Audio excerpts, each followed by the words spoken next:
This M3 was crashed into a house. And I've just bought it. Which was a huge risk in itself, especially knowing how hard this thing got hit. But as you all know, with huge risks come even bigger rewards. Now maybe you're like me and you took one look at this M3 and think it don't look that bad, bearing in mind it's been through a house. I mean, from this angle, it just looks like front end damage. But there's some damage on this car which may make it unrepairable. You're probably wondering, how did an M3 end up in a house? Now we'll get to that story, but let me tell you about the car because I think we've got a bargain providing that issue can be fixed. This is a 2022 car. It's almost new. It's also only done 4,000 miles. It's still got all the plastic on the mats. It's a competition. More power. Is it more power? I'm not sure. I don't know. It's better. The engine looks all good. Straight six, twin turbo, 503 bhp. If you look at it from this side, it looks all right. It has 19-inch wheels on the front, 20-inch wheels on the back, and it's an X-Drive. Wow. And a car like this, similar spec, are going for over £61,000. I got this for way cheaper than that. It's red. I'll say it's orange. Do you know what it?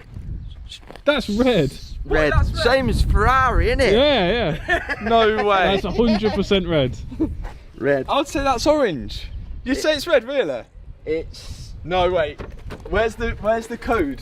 Toronto red. Ah. AKA orange. Now they're the good points of the car. But when you buy something cheap, there's always going to be bad points. Every single airbag has deployed. The rear screen is completely smashed. The front window's cracked. There's damage to this headlight and this headlight. This oil looked like it was in the car. There's damage to the bumper, the crash bar, the bonnet, and the front wing. And there's a minor dent in the rear quarter. Now, I've never repaired anything this bad ever before. This is structural damage, and we still don't know if it is repairable. But I wouldn't have pulled the trigger on buying this car if I believed it wasn't possible. The problem is, we don't know the full extent of the damage yet, and our only way to find out is to inspect it further. So we need to get this car inside so we can start stripping it completely apart. But to get the car into neutral, I need to be able to start the car to put it into neutral. The car won't start, there's no oil in it, we don't know if the engine runs, and to get the car into neutral, you have to go underneath the car to pull down a lever on the gearbox. Now, if you remember when we did the BMW M5, we had to do something similar. Get underneath the car, find the gearbox, and then on that is a lever here which you have to pull down and then zip tie to the prop shaft to keep it in neutral. But that's just pointless, because even if we can get it into neutral, this wheel will not move. It is completely wedged on this quarter. To get it onto the pickup truck, we had to drag it on with a winch. And to get it off, well, that was a whole different story. Even though it is four-wheel drive, the front wheels were still able to roll freely, even with the car being in park. It's just the rear wheels that were locked.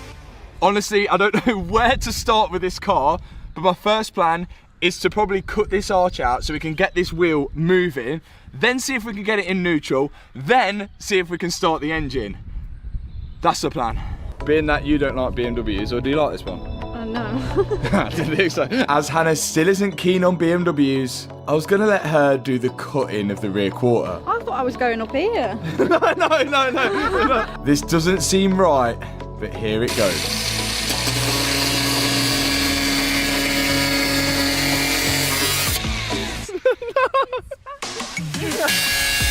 Let the cutting commence. There's absolutely no way that this rear quarter is repairable. It will definitely have to be replaced. So with that in mind, I didn't feel too bad chopping it to pieces. So this outer panel, if there's damage on this normally, the insurance, they probably wouldn't write it off. All of this is replaceable. It's the stuff inside, which is the structure. And we're hoping that, well, it's clearly hit, but it's whether it's twisted the whole car, and that's what we're trying to find out. And as I peel back the quarter, you can see the inner structure of the car now. Yeah, that is not good. That is not good at all, is it? Again, we're not really going to find out whether the chassis is twisted or not until we can get it inside and measured up. Wait until you guys see how I think it's crashed into a house, and you all need to see it as well. It is bizarre.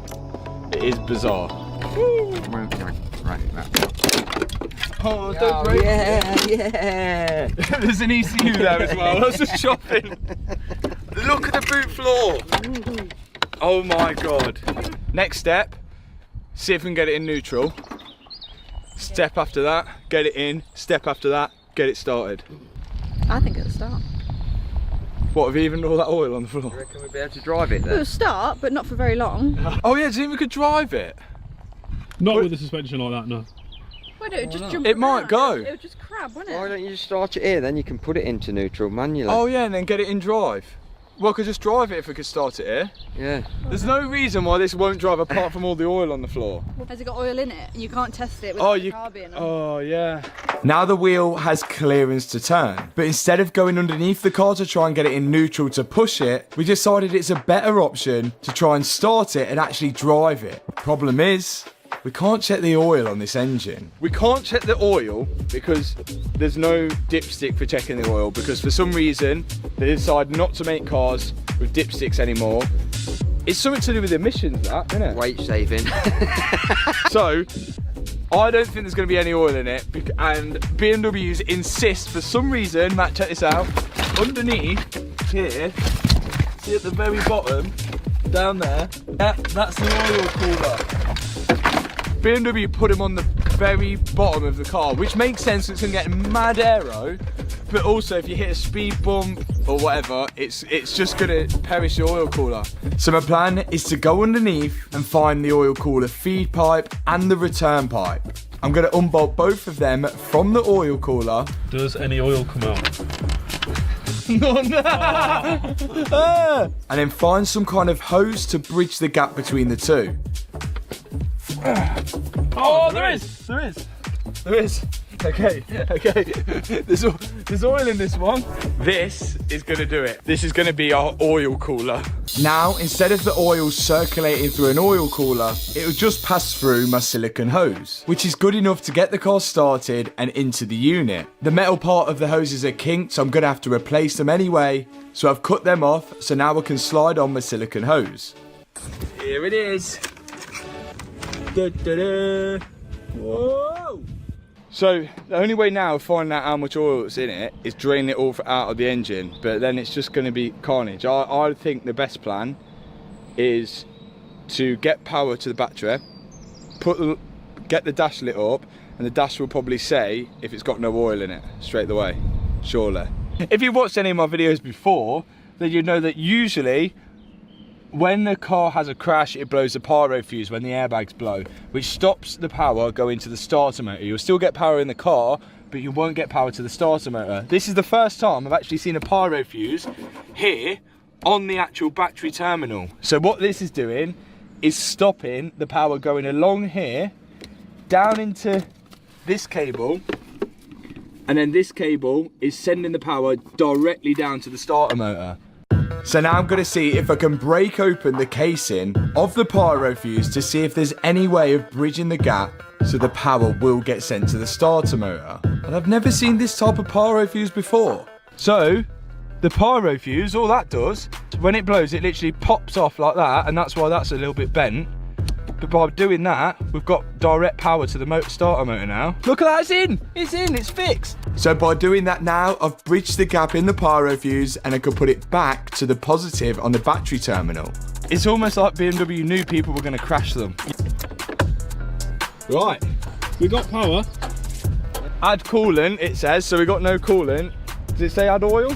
Oh, I got half a tank of fuel. It also says we have 7,000 miles on the clock, not 4,000. But this all adds to the story later on in the video. Now, my dad's going to add some oil into the engine because we're still unsure of how much it actually has in. And having it a little overfilled is better than having none in at all at this moment. The reason the bonnet is like this is, can you see that, Matt? That thing there is a pedestrian protection system. When you hit something on the front and it hits this pipe here, what will happen is your hinge will blow up from the back, because if you've hit a pedestrian, it will stop them from hitting the head on the engine. That's right. If you do hit something from the front, the hinge pop up at the back, cushioning the blow for potentially a pedestrian. And the only way to fix this now is to replace the hinges and the explosive device which pops them off. There you go. Well, the more you know, hey? If it starts rattling, turn it off instantly. Or if we just go no. I'll just wait for the no. There's two big moments here. One, whether it starts, which I think it should, and two, whether the gearbox is okay. Fingers are crossed. The last thing we need is something wrong with the engine or the gearbox, 'cause that would throw us back massively. Ready? Here it goes. Smooth as anything! Sounds mint. It ran, That was easy! and it was running good. Any oil coming out? Bit of water's dripping. Any lights on the dash? A few lights on the dash. Bonnet's open. Oh, it sounds quite. It sounds Oh, that's it. Oh, restraint system. Oh, that sounds good. See if it'll drive. Go and drive. See if it'll go and drive. Yeah, that's drive. That's drive. Now, will it actually move with its own power? It's moving. Is it moving? Go on. It's moving. And it did. Just about. Oh my god. Oh my. It's the little wins that It's matter. going. Even the lights work. Indicate left. Yeah. It's alright. Okay, cut it off. But at least now we know the engine seems good and the gearbox. We got that car running pretty fast, and as you all know, I'm far from a mechanic. But the experience I've had from the previous cars that we've rebuilt and learnt from has made jobs like this much quicker and easier. Guess it's the experience that does really matter. Now it's time to see if this thing's actually repairable. A lot of people might think that this whole chassis would have been twisted. Now, the reason why I bought this is because I don't think it is twisted. But if it's hit here, and if anything had moved, you'd see it in the roof. Now, the roof's carbon fibre, and it's not broken. There's no kinks here, but if we come over this way, if it had bananaed the car, you would see some form of dent or movement along here. There's no movement here. All the lines on this side look absolutely perfect. The boot looks like it has gone that way, but we found a reason for that. It's because all the hinge up here has all been hit. The only thing I couldn't see when I bought the car is the subframe underneath, and if the subframe has twisted or moved, we could be in for an issue, which means it may need to go on a jig, depending on how bad it is, but we haven't seen underneath the car yet. So first step, get it in the air, and we'll have a look at the damage underneath. Now, one thing you might be surprised to see is that on the car vertical report, the car actually comes back all clean. No mileage fraud, no records of theft, and no records of damage. And I think there's a reason for this, which we'll find out later. Front looks all right. For now, actually looking underneath the car for the first time, the front doesn't look too bad. Anything that's broken or bent so far looks like it just unbolts and could be replaced. Okay. The big part. Now we're going to check whether the subframe has moved. I can see where it bolts up here, and it looks alright. It's bent this arm, innit? This one. Ah, yeah. Ah, that's better. Ah, yeah, there it is. I can now see why the back left wheel has moved, because this rear trailing arm is definitely bent. But looking at where the subframe bolts up to the chassis, there's no evidence so far that there's any movement there, which is great. Here's a rear trailing arm on the right hand side of the car and the rear trailing arm on the left. I can 100% confirm that's definitely bent. And now we're bringing out the tram gauge.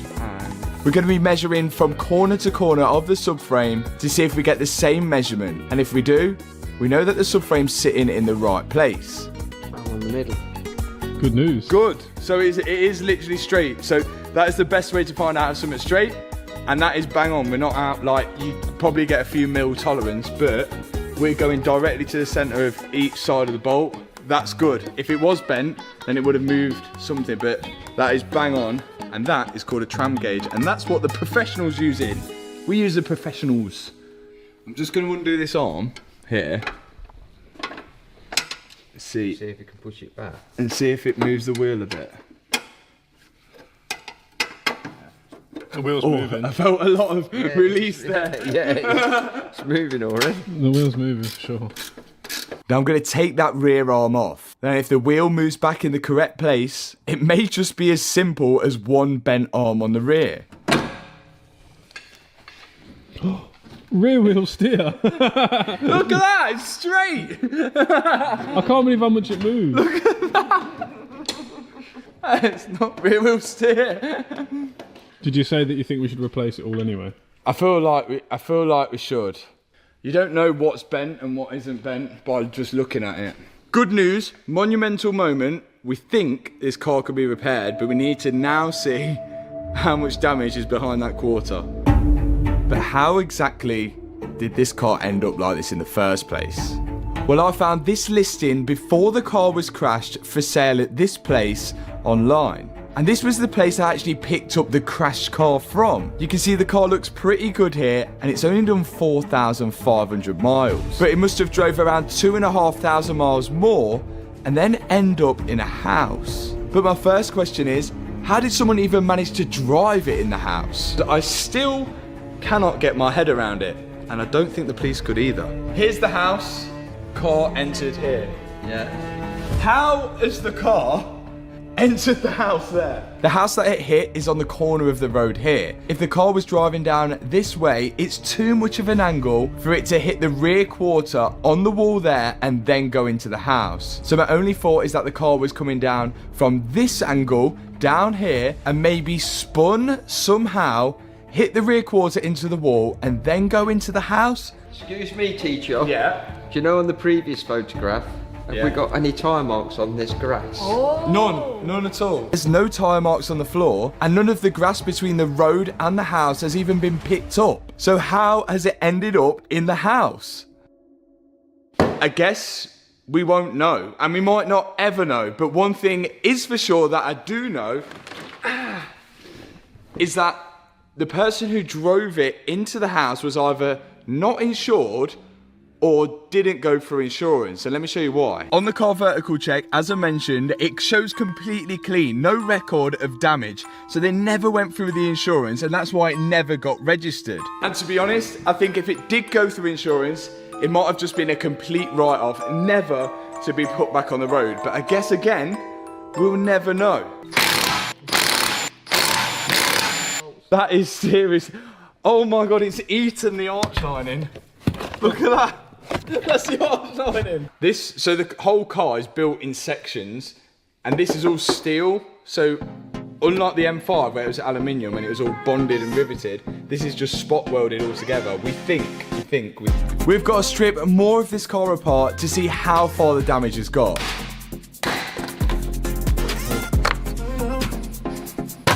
Which means taking apart everything on the rear end. First thing off, the rear bumper. Bit by bit, we're getting there.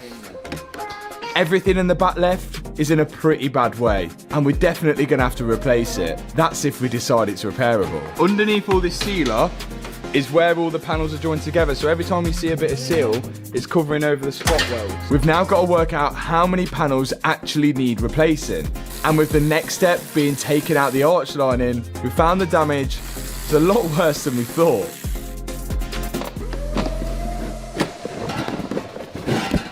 Force! We're not reusing that bit then. Look at this. Look at the winner. Even my dad looks shocked at this one. The whole back end, inner arch lining, and it looks like the boot floor has all been damaged. Now I'm stripping apart the inside of the boot, taking off the wiring and all the amplifiers, which leaves us with this. I don't know if this is right, but I'm gonna cut it. We're gonna see. I'm just gonna go.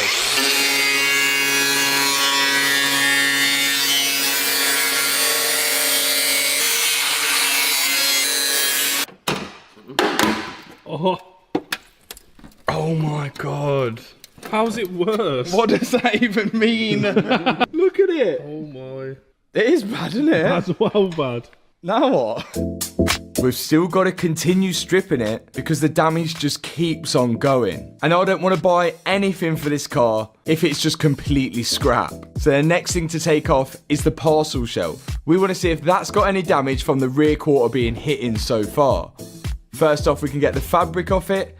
Then there's a bunch of sound deadening, which we can work at getting off now. Along that are the seat belts and a couple of trim clips. And as we thought, the parcel shelf is also kinked. So that's either going to have to be pulled straight or just straight up replaced. Next up is removing the back seat and the rear bench to see if there's somehow any damage there, because if there is, I definitely think that this car is long gone. But it's looking all good. So now we're moving back onto the boot. We can see that the boot lid is moved over because on the parcel shelf where it holds the hinge, it is completely bent. You can see my dad struggling to get the ratchet on the nut here. I've then got to remove the spring from the boot lid on both sides. Springs out. And then also the hydraulic strut which holds the boot up. After that, me and my dad can remove it. How the hell is that going to go back in? So this is what we're initially left with. There is a lot of damage here, but the good news, looking at the positives, is that the rail on the back looks completely untouched. Obviously, I'm going to have to measure up everything to make sure it is straight, but I'm pretty confident to say that this is completely straight along with that one, and most of the damage is caused all on the inside here. The inner wheel arch is gone, and even the parcel shelf on here is all kinked and moved. You can see this bit is just lifted up, which is why the boot has moved over. I think this is repairable, but it is nothing I've ever repaired before. So with the car as is, with the damage at the back, all the airbags deployed, the damage at the front, damage to both headlights, and bearing in mind it's only done 7,000 miles and it's not registered as crashed, I got this car for £32,000. I don't think it's cheap, but I don't think it's too expensive if all of this can be repaired. Bearing in mind that if we repair this car, it'll be completely clean title. So you're looking at over £62,000 for the spec that it is. But as I mentioned, before I spend any money on this car, I think I want a professional to look over it to make sure it is actually safe to repair. What's up, buddy? Yo, we are calling you because of your expertise and knowledge. Liar. Is this repairable?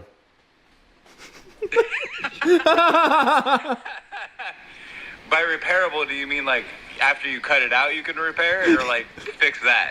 Yeah, I mean, after we cut it out, is it repairable?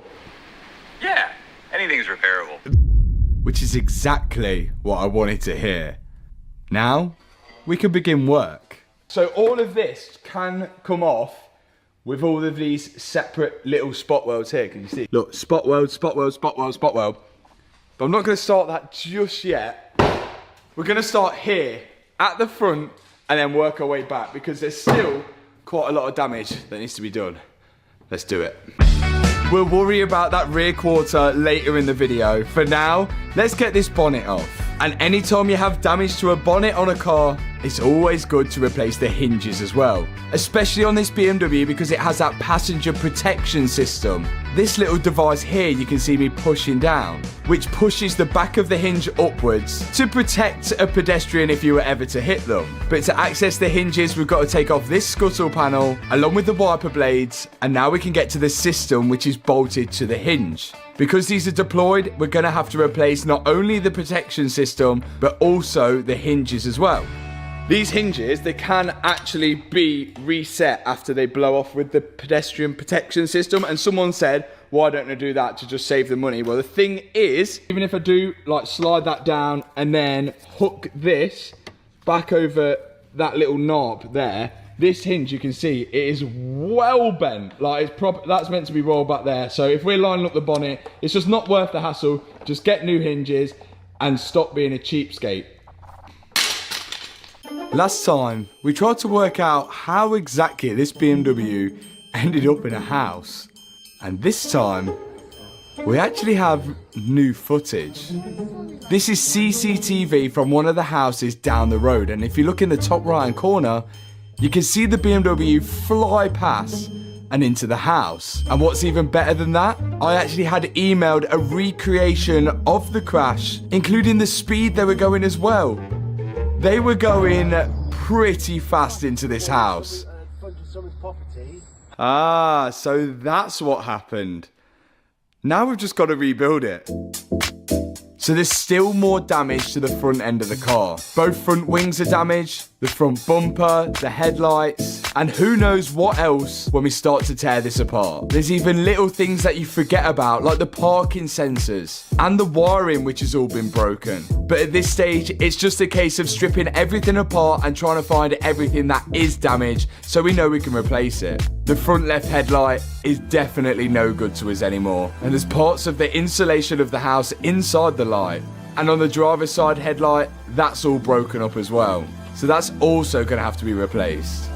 And now we can get on with removing the front wing, or fender if you're American. Some of the bolts for the wings are in tricky places, but generally most BMWs are all the same. And as we've worked on a few now, it's quite easy to locate where the bolts are. And once we've got that wing off, we can see exactly what's damaged. Again, everything here is looking great, but we didn't expect there to be any damage here. This is maybe bent, but I think it'll go again. That'll go again, won't it? Next step, there's a bit of brick. Front rad pack. This should come off in one whole piece, I think. We should be able to get it off. Just jiggle back it. What's that mean? It's like... Okay. First off, it's the strut braces. Yeah! Then we've got to remove the clips which hold the intake pipe to the rad pack. Ethan demonstrating quite well here. Oh! Hey! After that, there's 4 big bolts which remove it from the frame. Next step, hoses. We're disconnecting everything that's connected from the rad pack to the engine and chassis of the car. There's 2 hoses on this side for this small radiator, a bottom hose for the main radiator, and the same on the other side. And to access it further, we've got to remove this under tray, which also works as a strut brace as well. Now we can remove the 2 bolts at the bottom, which are connecting the rad pack to the front subframe, and the 4 big bolts which are also connecting the rad pack to the chassis legs of the car. After that, we should have the all clear. We've just got to move it away and make sure we did actually disconnect everything. Oh, there's one. Hey. Yes. Then, screensaver popped in to remove the windscreen, which is going to be helpful for a job we're going to be doing later on in the video. Cheers, lads. This is the rad pack, and it holds every single radiator for the car on the front of it. Sometimes it is easier to go through every single individual part and order that separately, and it can be cheaper. But in this case, and especially this case, I've got a better deal on ordering the full bit complete. Because I've got this one. This front rad pack, which is pretty much perfect, it's got every single part on it, was from Cinetic, which is a breaker's yard, and they were breaking a BMW M3 with rear end damage. So I've got lucky here, and I've got a lot of parts in a package deal for my M3. All I've got to do now is just put this rad pack on, which should be as easy as taking it off. We'll see. It is a huge saviour being able to buy something like this, because generally I thought I'd struggle getting something like this when I first picked up the car because the car's so new. Bet that one ain't done 7,000 miles. But it's definitely worth doing that extra bit of research and asking breakers yards if they have any of the car that you're rebuilding in, even if it isn't listed online. Now I've got the rad pack roughly in place, I'm connecting all the electrical connections up, like the front fans, then all the cooling hoses, making sure I connect up the bonnet release cable to the new rad pack, which includes the bonnet locks on it, and then connecting up the hoses for the auxiliary radiators on the left and right hand side of the car. After that's done, we can begin to put all the bolts in which connect the rad pack to the chassis of it and the front subframe. Not forgetting even more electrical connectors. Then I can push the intake pipe back in place and put those clips back in that Ethan removed. and it's looking pretty good. It is starting to look brand new already, or brand new second-hand, links in the description. Now, everything is connected on the front bar two things. So here's the oil cooler that always gets battered and bruised, and here are the oil lines which go to it, and they were kinked. I had to cut them off in the last video so I could bypass the oil cooler. Well, this line actually goes here, and this line here actually goes to there. I need 2 new oil lines which haven't arrived yet from BMW, so we're waiting for them, and that is the last thing we need to connect to get this up and running, and then we can change the oil and make sure it is all good. But there's more things to fit. This foam piece goes at the very front of the crash bar here and actually serves a purpose. It holds this little tube which goes down along here into those little sensors which I told you guys about, which if this gets hit and that hose pinches, then it blows that pedestrian protection system up on the front, and literally all that holds this on is you just do this. And that is it. Don't kick it. Big moment now. The headlights. Our worst enemy. Chances of these working is very slim. Now, normally what I do with headlights, and I advise anyone to do it, is just check the part number on your own headlight and get the exact same one. There's no point taking the risk, but guess what? I took the risk. 644802. Completely different. Starts with a 9. I'm hoping this works. I'm gonna just plug this one in. We've never had good experience plugging in second-hand headlights, but let's see what happens with these second-hand headlights. They were £900 for the pair. Okay. It's not great. I think it's not the most expensive set of headlights I've had, but they aren't cheap. No. See if it works. Big moment. Oh! We're on. No lights. No lights. No, nothing. Nothing at all. No. Fantastic. £900 in the bin. No lights. Nothing. I just wanted to remove the second-hand headlights and put the originals back in just to see if they were working. That's a good test. I like that. That's clever. Aha. That's also painful. And they worked. What's the difference? Unless they're doing just the coding. I could change these, but I don't think these are going to make a difference. I don't think they are. It's worth it for a £900 to try, isn't it? Yeah. So I was down to the last resort of changing all the little ballasts on the back of the headlight. I'm not actually sure this will make a huge difference, but it's just worth a try. It's never worked previously, but that's not to say it won't work now. Swapped over all these modules, but I'm feeling very doubtful because I think all these do is just power up the LEDs. I'm very, very, very doubtful. But let's manifest.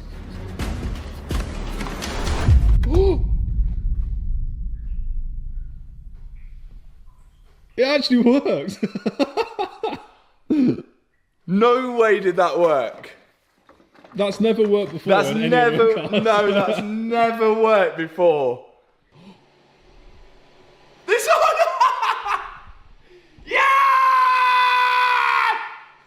Yes! I can't believe that's worked. No way, that's never worked before. Okay, let's just do I the other manifested it. one. Let's just do the other one before we get too excited. I manifested it. You did manifest it. I manifested it. There you go, guys. Manifest it, and it works. All I've got to do now is manifest the rear end being fixed. I can't believe that actually worked. Maybe one of you guys could tell me why that worked? Yes! I still can't get my head around it. Now we're gonna modify them. Oh! Yes! Look at that! Could have gone straight in his hand then. I'm gonna be removing this little board here with the LED on. which sits inside the module. Once I've removed it, I'm then going to apply some of this paste to stick a new board on, which I got from Auto ID. And we're going to wait for that to dry. After that, I'm going to move to the back of the headlight and remove the module out of this one. And once I've got that out, pry the board off the module. Being very careful with it. And then apply the new board, which I got from Auto ID as well. I think this is going to be a pretty cool modification, but we've got to wait for it to dry. Whilst we wait for the glue to dry on those modules, I do have some more stuff. In with my deal, I also managed to get a bonnet, a wing or fender if you're American, and another wing or fender if you're American. Now these are wrapped, this is wrapped in grey, but somehow I've been so fluky and it is the same orangey red as what the car is. I've just got to unwrap it. I've already unwrapped that wing. I'm going to unwrap this and then I can start fitting the two wings. We could actually get the full front end built. This is going to be like record timing. When buying parts off a scrap car, you can usually get a pretty good deal if you're going to buy a lot of them. So as well as buying the rad pack and the headlights, I managed to get a really good deal with the front wings and bonnet as well. And lucky enough for me, they were the same colour as the car. The only thing is, I've got to remove the wrap that was on them first. But again, luckily, underneath the wrap, the paint was all good. So we might get away with not having to paint this. With the wrap off, I can start to fit the right-hand side wing. Unfortunately, I didn't get a front bumper with the deal, but you'll see why in a minute. Once I put this wing on, I can put the washer bottle in place, which sits inside the wing and secures up with just one bolt. After that, the board on the modules had dried, so I can plug them back in and slot them into the top of the headlight, tighten them down, then get the ones which fit on the back, plug them in and tighten them up. And we're about to see whether this modification is actually pulled off. Here we go. Big moment. Oh, look at, just put side lights, just put side lights. Is it working? Yeah. Oh, that one. Look at that, look.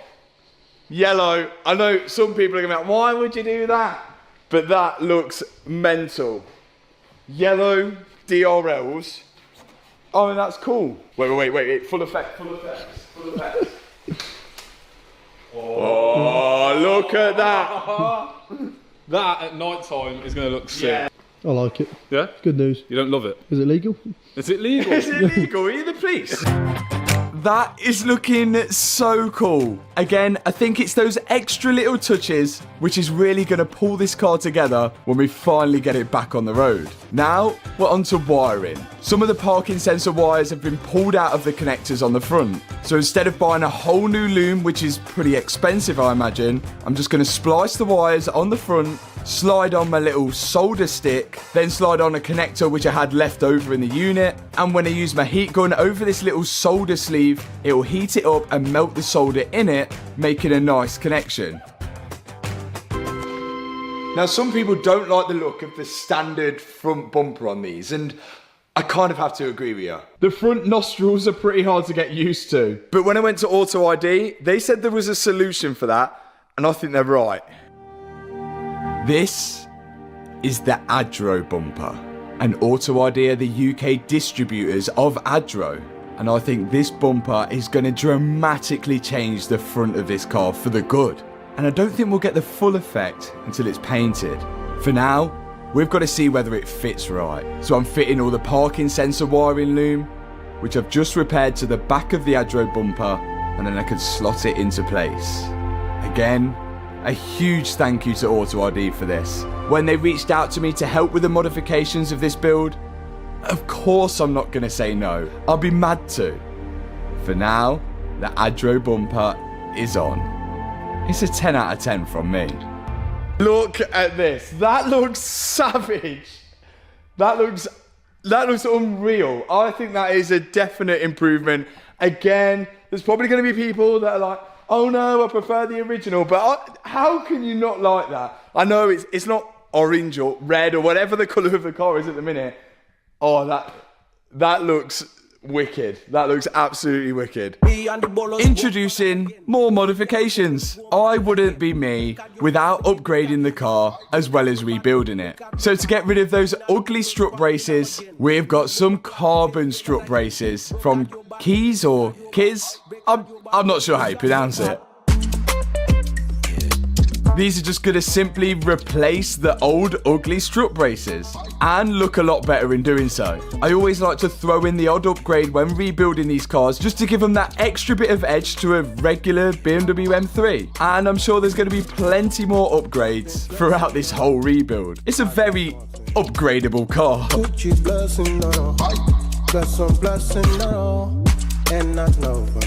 Another sensational modification, in my opinion. But you guys can let me know in the comment section below. Now, time for the bonnet. And with the bonnet, of course, I got the new bonnet hinges. Normally to line up a bonnet and get the panel lines all good, it's pretty tricky. But for now, I'm just going to use the witness marks of where it was originally bolted up to get it roughly in place. Once the hinges are in place, it's time for the new passenger protection system, which bolts to the hinges, and then the electrical connector can clip into them on both sides. And then I've got to get to work with removing all of the old wrap. And that is pretty much job done for the front end.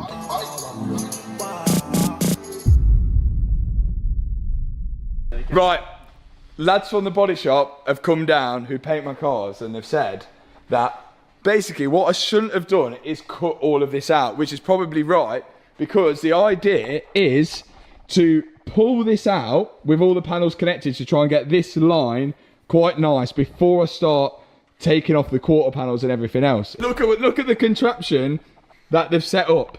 So it's going to go onto a strong part of the chassis rail over there. The pump goes along here and then onto a strong part of the quarter. And then I'm going to pump it up and try and push this out as far as I can to get this gap nice. Whoa. It's even moving up here. The idea is to get the panels as straight as possible before we start cutting off the rear quarter. That way we can get a pretty good idea of what part of the car is savable and what part of the car that we actually need to cut off. Also, we're going to get a nice mating surface for all of the new panels which go on. And you can see just how far the car's actually moving when the guys are pushing it around in the back now. And then we'll get a pretty good idea. Look at this. What a difference pulling it makes. I really wish I didn't cut it, but we know now for next time, because that's just, well, it's just really helped pulling the whole panel out. We've got almost a nice gap here. It's a little bit bigger here, but that's because of all of this damage. But now we've actually got room in the back and we can see which parts are scrap, which have been written on, and then which parts we're going to save. So like this inner arch lining we can save. And now I think we can save this parcel shelf. It's all been pulled out, and by doing that, it means that we don't have to do loads of welding over on this side, which is what we didn't want to do. So now we kind of have made progress here, but that's not the job we want to carry on with at the minute.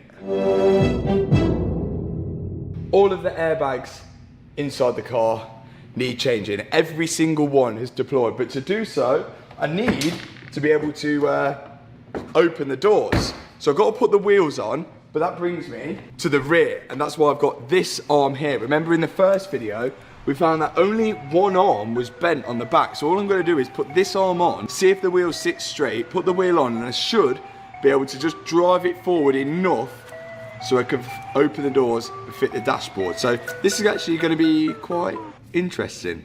First, I still need to remove more damaged trims and heat shields which are at the back. Now we can get full access to that bent arm. I've already unbolted it from the rear subframe. I've just got to unbolt it from the actual wheel hub. And these funny looking washers here are there so we can adjust the toe of the wheel in and out. But we'll worry about them when we come to get the wheel alignment. Now we've just got to fit the new rear trailing arm and get the washers roughly right.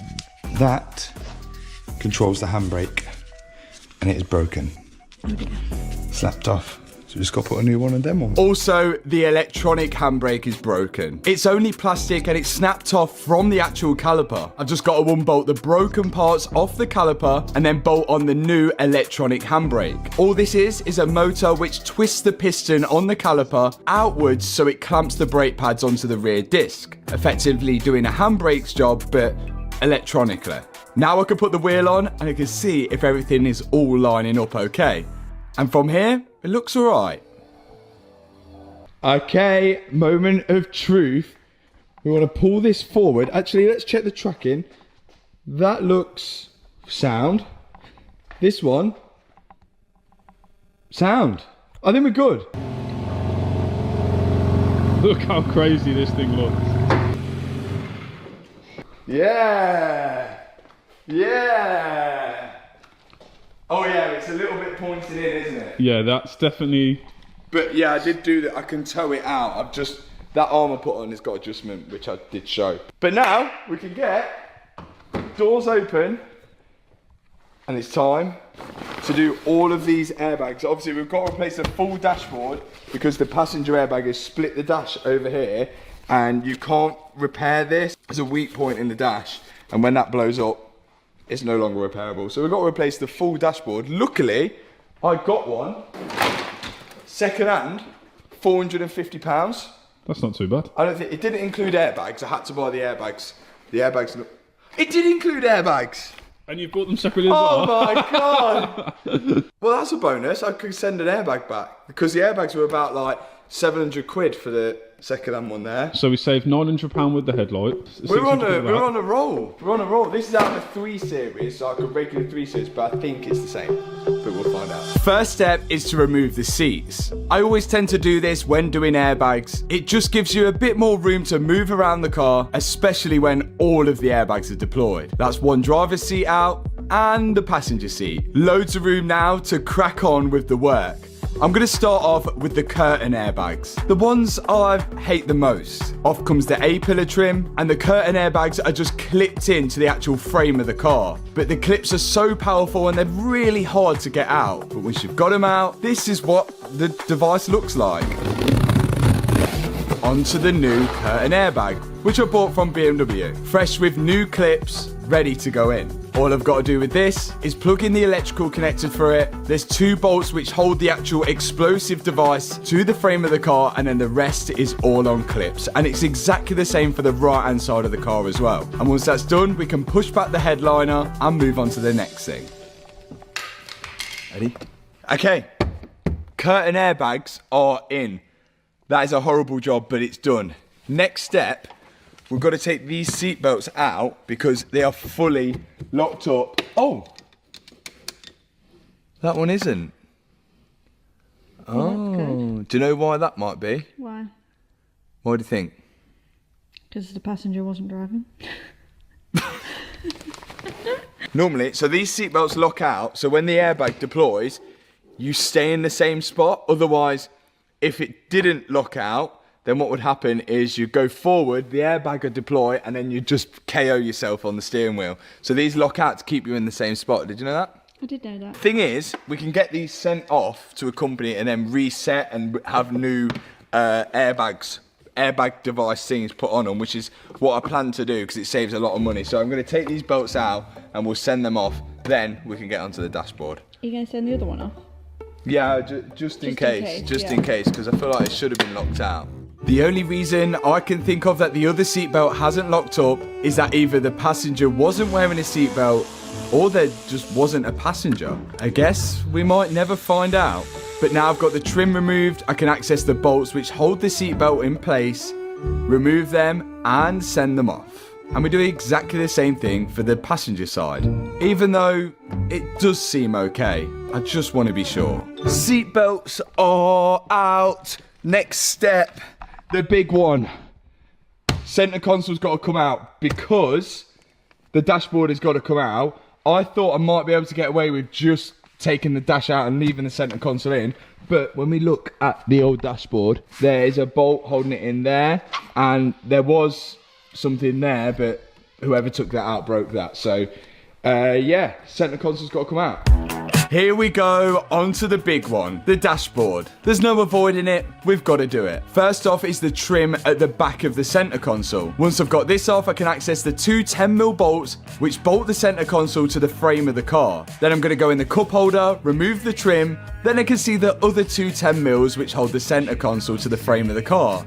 Again, I've never worked on one of these BMW M3s ever before, so most of this is just guessing and using common sense on where I think the bolts are which are going to hold in this dashboard. We still haven't managed to remove the center console away from the dash because we think there's a few hidden bolts behind it, but my dad's trying to work that out whilst I start taking apart this dashboard. Out with the screen in the middle, and then the instrument cluster. Got to take out all the fans, because behind the fans there's usually hidden bolts. I can lift up the trim behind the steering wheel for more bolts to remove the instrument cluster, and behind the instrument cluster, even more bolts. But the cool thing about this BMW is that they've actually used all of the same bolts to hold the dashboard in, which makes it a lot easier to organise them all and work out where they went. I've removed the knee airbag from underneath the steering wheel. There's one bolt at the top of the dash here, which would have been really difficult to get to if we had that windscreen in. So again, a massive thanks to Screensaver for taking the screen out for us, which has made this job a lot easier. Now moving over onto the left side, which my dad's doing. 2 bolts on the side, 1 bolt at the top of the dashboard, a few underneath, and then a lot more inside the glove box. It's never ending. The dash still didn't move, so we pried this trim off on the top of the dashboard, which revealed a set of speakers, and you guessed it, a whole lot more bolts. Oh no.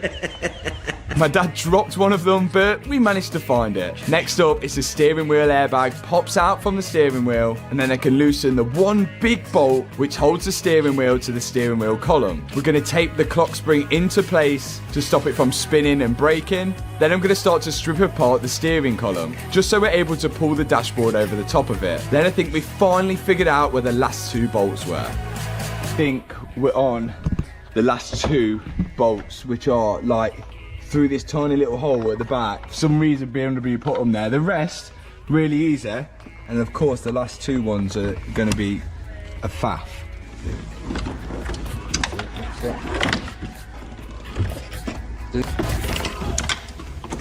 Not much room here. Hey, the dash is out.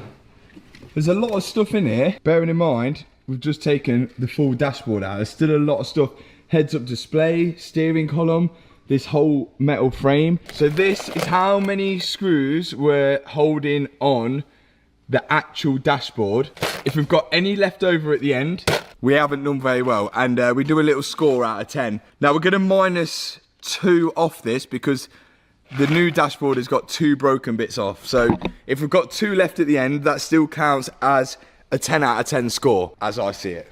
Any more than 2, then we've got a problem. Here's the old dashboard, and these are the little bits here which were really hard to get to, and the other guy who took this out on eBay obviously found it really hard as well, that hard that he just snapped them. Oh, he snapped that bit off as well. So we're gonna have 1, 2, 3 screws left over because he snapped them. Nice one, mate. In we go with the new dashboard and the new passenger side airbag. We're trying to do this as quick as possible now, so remember where all those bolts were that we've just removed, and we're doing pretty well. It is a lot easier when 2 of you are on the job. My dad's remembered where the bolts were on the left hand side, and I've remembered where everything goes on the right hand side of the car. It's teamwork. Back in with all the air vents, the steering column trims, and the instrument cluster, which I had to remove a few times because there was other things I had to bolt in first. Here is the airbag. Oh yeah, and good as new. Here's the knee airbag. The knee airbag just goes underneath, well, where your knees go, and there's 2 10mm bolts which hold it in place.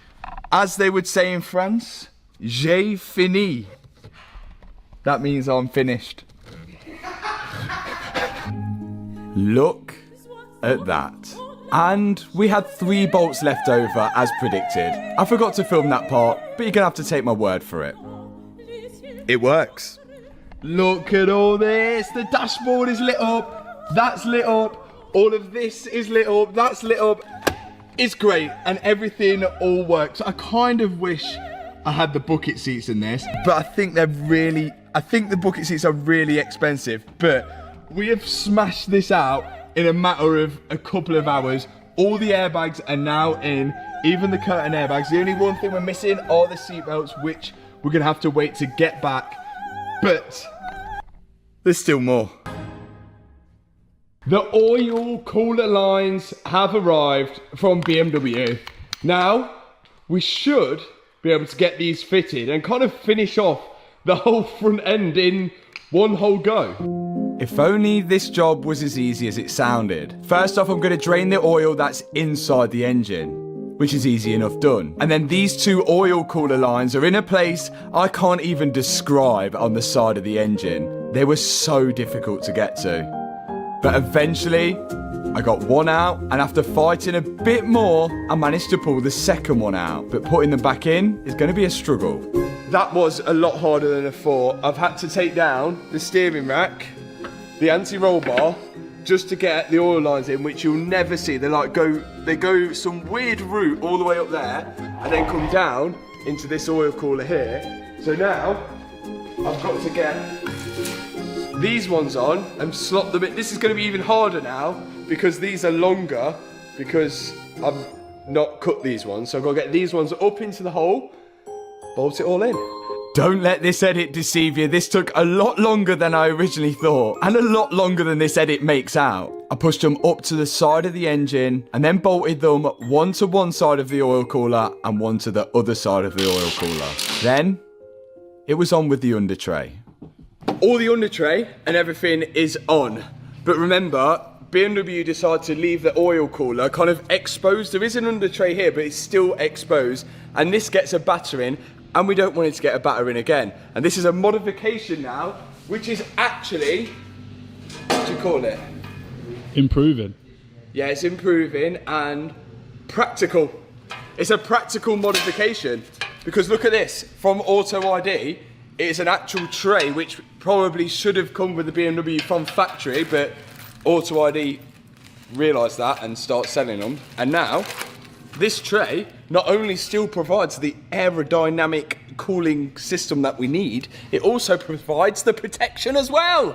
Wow, look at it. Look at it thrive underneath here. What a modification this was. Again, thanks Auto ID. Now, I think that's all left to do to get this thing started and moved out is to fill it with oil and fill it with coolant. You think you'd just pour both in, but this is a 2022 car, so it's not easy as that. You wait till you see what you have to do to pour coolant in this car. Start off with step one, which would be remove the coolant cap from the engine cooling side, then the cap from the charge cooling side. After that, we're going to put in the vacuum filler into the engine cooling side of the coolant, add on the little T-piece, and connect the airline to it. This is going to suck the air out of the cooling system. Once it's pulled a good enough vacuum, we can leave it to make sure that there's no leaks in the cooling system. And this looks good. Step 5, get your Valvoline coolant. Of course, we're using Valvoline. Team Valvoline all the way. We're part of Team Valvoline. Look, it's actually made for BMW Mini and Rolls Royce. Oh. It's quite interesting, isn't it? Now, instead of using it out of the Valvoline bottle, we're pouring it into a bucket. You'll find out why in a minute. But we are now part of the Valvoline team. What a great brand to be a part of. Step 5.5, make sure we have no air bubbles in it. This is a trick my dad showed me. Wait, how did you do it? We've got to try and get this hose with no air in it, but only coolant. That way, when it gets sucked into the cooling system, we don't pull any air in it. Go. Oh, big air bubble. Oh no. Oh no. We didn't do that very well. No. We may have pulled a few air bubbles in, but overall, we're sucking most of the coolant from the bucket into the cooling system now. And once that's done, we top up the rest just to the maximum fill point. And then on the charge cooler side, I think you can just pour it in. Before we move any further, oil time. Valvoline oil. You ready for step 7? Yep. This has got to be pressed 3 times now. Right. I'm not joking either. 1, 2, 3. Set the heating to the maximum temperature. And the fan to the lowest. Strange. Yeah, okay. Press the accelerator pedal and maintain for 15 seconds. What? Do not press the brake pedal during this process. Can you hear it? Can you hear it? Yeah, what's that? The water pump's going round. Step off the accelerator, press the brake pedal, start engine. The engine speed and actuators in the cooling system are automatically controlled. So do I start it? Yay! Service function has started. Yeah, like what it says in the manual. Bit revving. What happened to just pouring in coolant and oil? Why? What? Switch off engine. I think now what it's basically saying is just check the levels. Price. Now, so far up to this, the front end, all of the brand new second-hand parts cost me £4,800, which I think is actually not too bad. The dashboard, £450. Airbags, £500. Total so far, £37,750. We're expecting the car to be worth around £60,000 afterwards, and we are on target to reach goals. Now, we was actually going to drive it out properly for the first time. It's already looking great, apart from the back. Well, we've got a lot done. Now, we need to tackle this rear quarter. Today's challenge is going to be this rear quarter, and this is something that I've never done before, because not only is it the rear quarter, it's also all the inner structure of the car here, which is usually would take a specialist repair, but today not. Insurance companies have a lot to consider before deciding the car's repairable. How much is the car worth? Is it safe to repair? How much are the parts? What will the labour costs be? And sometimes even the cost of providing a hire car comes into it. Luckily for me, I only have to consider some of those points, and I've already carried out a lot of work whilst keeping it under budget. £37,750. But now it's left me with the biggest part of the repair.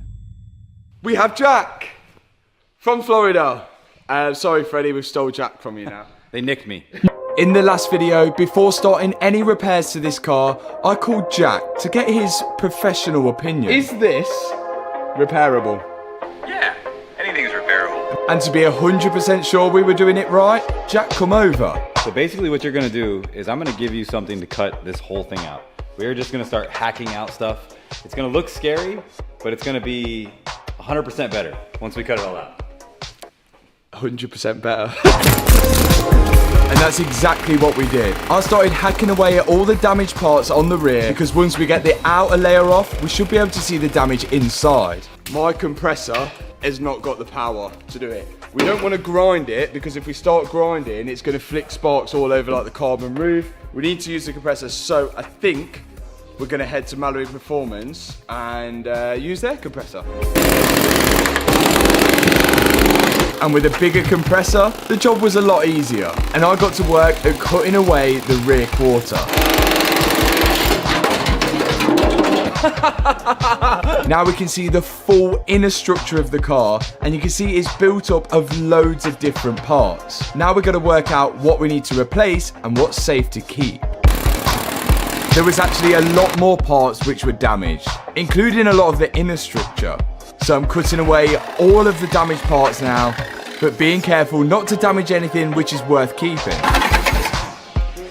Which left us with not much, really. Let's see the fitment. Oh, bang on. Now I've took all the tension off this. This is all nice and wasn't like that before. But halfway there. Look at how different it looks. Mint. Not so mint. Look, whoa, crazy. Whoa, that looks mad. Now we've got a lot of the damaged parts off, it's time to begin work. And first thing I'm going to do is remove the rear door. This is going to give us a lot more access for where we're working, and it's a pretty easy thing to remove. Now we can see even more of the damage. Next up, we've got to get the car in the air on axle stands, and then I can get underneath it and start removing the side skirt. The rear quarter runs all the way down pretty much to the front of the car, and the side skirt covers a lot of this. So we need to remove it to assess any damages underneath that. And whilst I was doing that, my dad was inside the car starting to remove the roof lining. Because we're going to be doing a lot of welding on this car, we don't want to set fire to anything. And the roof lining will probably be the first thing that sets fire. And with all the interior lights unclipped, we can finally pull the roof lining out of place through the front of the car because we haven't got the windscreen in. Look at all the carbon. Oh yeah. That looks wicked. Now, we still need to get off all this damaged part. And we're going to say from this line forward is very good. And from backwards is very bad. So what we've got to do, but the thing is on the inside, some of the parts are very good. So what we want to try and do is these little spot welds here, we don't want to drill them all the way through because then we've got nothing to weld on. So we've got to try and almost sand off the spot weld so we can break off this part of the body without damaging the underpart. Is that right, Jack? That's correct. How can he hear me with these headphones on? I got X-ray hearing. I need some eyeglasses. That's what they call them in America. Eyeglasses on, and I'm now using the belt sander to just weaken those spot welds. What I'm trying to do is just take off the top of the spot weld and not damage the panel underneath it. And there is a lot of these spot welds which hold the outside panel to the inside structure. So I'm going to be here a long time. My dad's now removing all of the wiring around the wheel arch because we're going to be doing a lot of cutting and welding around there, and all the wiring on the inside of the rear quarter as well. And I'm still at it with sanding down these spot welds. Once I think I've sanded down enough, I'll use this spot weld chisel to wedge in between the outer panel and the inner panel to break away these spot welds. And by doing this, I should be able to separate the outside skin to the inside skin. Not forgetting all the spot welds which are on top as well. This job is pretty relentless. Just about ready to come off. So we're going to cut a line here, and then the reason we're going to cut here and not somewhere up here because this still looks okay is because this is a nice area to join on because it's like flat and you can hide it quite nice. I'm going to let Jack do that in case I snag the inside, and then that'll be a big problem. So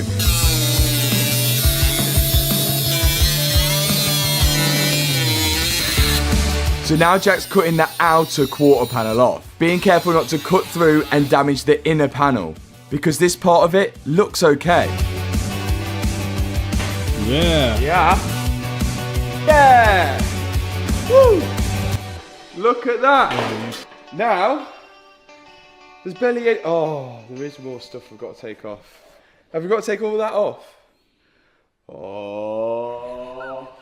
Oh. Okay, so now, inner structure. It doesn't stop there, does it? The whole thing's The gotta whole go. thing gotta go. And it's Because in that's what- all one piece. And this is all this. Oh, wow. That is a lot of drilling. Yeah. This is not an easy job. Oh dear. What's Kevin's blanket? Kevin, they've used a blanket, mate. Sorry, Kevin, but now we've got to be really careful, because now I'm sanding down the spot welds of more damaged parts, but now when I'm separating these damaged parts, I want to make sure I don't damage the part that they're connected to, because we want to keep that. And some spot welds I've got to drill out. Again, all of this takes so much patience, and we've got to be so careful here. But between me and Jack, we're getting through it. And it's quite interesting to see how this car's built in all these tiny little sections. And all of these sections together give it the strength that it needs. But now it needs to go up in the ramp, and we need to remove the wheel because there's even more parts that we need to replace underneath the arch. We're having to cut off way more than we originally thought, just because there was damage to this arch, like the inner arch here, but this inner arch is all one big, like huge panel all the way to the inside. So we're actually gonna have to take off this damper here, and we're going to be replacing this part as well, which means we've got to get to all the welds underneath this seam here, which this is a way bigger job than we thought, but still possible, I think. More grinding. Let's do it. This is definitely part of the reason why the insurance companies won't touch this type of damage. They'll quote for the repair they think it needs, and as you dive into it deeper, you'll find it needs even more, which requires even more labour work. Luckily for us, we're not an insurance company. Out comes the wire wheel. This is going to grind away all of the seam sealer which is covering over the spot welds that we need to drill out. This is, I'll be honest, it's not the most fun thing in the world.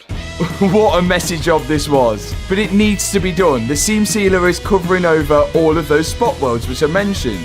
And without doing it, we won't be able to drill them off nicely. You can see here the panels that we're trying to get off in one piece without damaging the underneath. And out comes the drill to drill out even more spot welds. I even had Liam come in and help me with it. This thing was a huge job with hours of labour. But eventually, we got off all the damaged parts. Well, nearly all. All I have left to do is take out this piece here and this metal here. Right now, I'm just drilling these out. Let's get started. Jack continues to do even more drilling. Again, being careful not to damage any of the parts that we still need. We're at the next stage. Well, Jack's been absolutely smashing it out, but I understand now what's going on. So, right, we've got everything damaged off, apart from this rear parcel shelf, which is a little mangled, and Jack was thinking about straightening this out to try and get it perfect. But a better alternative, as what we've said, is we have this from BMW, which is the whole rear shelf there. But if we wanted to replace this whole rear shelf, we're going to start attacking all of this side, and that's going to be, we ain't going to be done till 2026. So we can get the bits off which are damaged and use parts of this to create a good one. So we're essentially making a nice piece instead of smashing all that end out. You'll see when we do it. I'm trying to explain it. It's not really working very well. Another question you might be asking is, after we've got off all of these damaged parts, how much is it going to cost us to replace them all? And what are we going to replace them all with? We have this. Now, the funny story about this is that this actually comes with the BMW. I got this free with the car. So the person who I bought the car off was going to attempt to repair it. Bearing in mind, obviously, they didn't go for insurance, but couldn't find anyone that was mad enough to take on the repair, or was it even financially viable.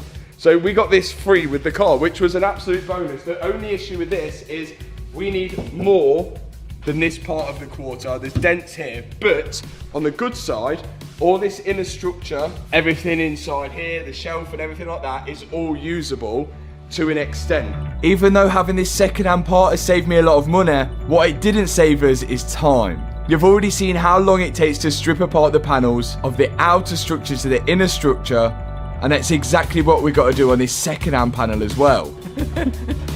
My dad has been working away stripping apart the panels of this second-hand panel, whilst I've been working stripping apart the M3. And in both equal timing, we seem to have it finished off. Yeah! Now we have a good inner structure that we can put on the BMW M3. It's go time. And now we are, I say, at the point now where we can start building things back up. And that right, Jack? I hope so, because we've done a lot of work. Right, should we just try and get... Yeah. We'll try and get this onto there, but it's got a slot in like holes here and all sorts. So there's a technique of doing it. Okay. Hopefully. Shall we get it on? Are we Alrighty. all going as a team? This is the time the second-hand inner structure meets the BMW M3. A lot of people think you might need a jig for this type of work, but as long as everything is in measurement, which it was, there's no reason to use a jig for this type of work. Step 67. Now, all of this is on, and you can see the holes that we've drilled out, and I would say spot weld, but it's not called spot welding, is it? It's called Plug weld. plug welding. So we're going to put, Jack's already started trying the welder out here, and we're going to just do every single plug weld now which is a lot. Like, there's literally holes everywhere. It looks like a stack of cheese at the minute. Let's get welding. I'm the apprentice. The super professional here. So I am impressed. A little bit of welding and that looks amazing. So have at it. Nice, that sounded good. Oh, you missed a little bit. Oh, I missed a little bit. That's not bad. This is literally your second weld on the car. Yeah, so. I'm happy with that. So like, can I just plug that bit in? Yeah, go for it. Yeah! There you go. Not bad. Not bad. But if we're gonna get done, and I want it done by tomorrow and not next week, I think you better take over. I'll Jack. take that. So what we essentially have done here is replace all the broken and bent parts with second-hand straight parts. And it'd be pretty obvious if anything was out of tolerance, because it just wouldn't line up. Now we have to take this little piece here. We decided not to put this whole piece in. We really didn't need to, but we're gonna cut this right on this line here that I've made. Wow. Right there. Wow. This is going to be a huge time saver and save us replacing that whole back panel. Yeah. Okay, so now that should fit. Oh my god, that is sensationally. Wow. You've just got to weld that together. Jack's made sure that the panels are spot on. He's going to clamp it down and weld it together. Weld time. We're going to let Jack do the welding between the two panels because this is a pretty vital part. And I'm not so experienced in welding yet. Yeah, look. Joined up. Clean it up. Looking good. All these spot welds are in. That is pretty much most of the inner panel done. Well done, Jack. OEM. Boom. Almost. Original gangster. Now you can see all the spot welds or plug welds where we've put in the exact OEM spots they were before. So it'll be as strong, if not stronger, than standard. Now, Jack has been absolutely smashing it. Can we just say thanks to Jack and subscribe to Jack's channel? Because all day he's come over here and he's just stayed in the unit and we've not let him out. He's slept in here and everything. And he's got this far. But I feel like I've learnt so much as well. So there's a point as well where Jack is going to have to go and we're going to have to carry on this ourselves. Isn't that like today? Yeah, that's today. So we're trying to get as much done as possible. And now it's a huge moment. All of this is set in and it's all primed up and nicely sealed up to an extent. But now it's the point where we're putting on, as you like to call it, the side panel. No, the side piece. The side piece. Called what? Sarah. Sarah, the side piece is coming out. Look at this. A subscriber sorted me out with Sarah, the side piece. Sarah looks good. So a subscriber messaged me saying he's been trying to sell this for ages on eBay. Not sold it. I don't know why. I mean, there must be a handful of people that really want this. Sarah, the side piece. This is how the panel would come if I ordered it from BMW. The whole side of a car. As you guys know, we don't need the whole side of the car. So Jack's now cutting off the parts which we do need, leaving it with a bit of overhang.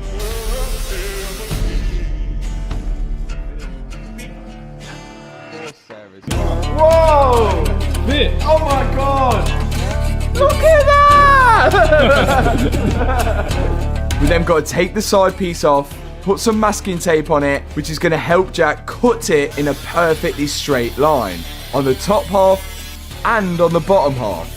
Then we can put the side piece back on the car, overlay it onto the panels which are already there, mark them up, and once Jack has made his mark in the top half and the bottom half, we can then take the side piece back off the car again, and it can make a perfect cut in both of them. This is going to ensure that we get a nice line up between the side piece and the original car. Is that interesting? Now when we put the side piece back onto the car, you can see it lines up perfectly. Well done, Jack. We couldn't have done this without you. Now before we do any welding, we're going to put the wheel on, lower it off the ramp, get the door, and put the door on as well.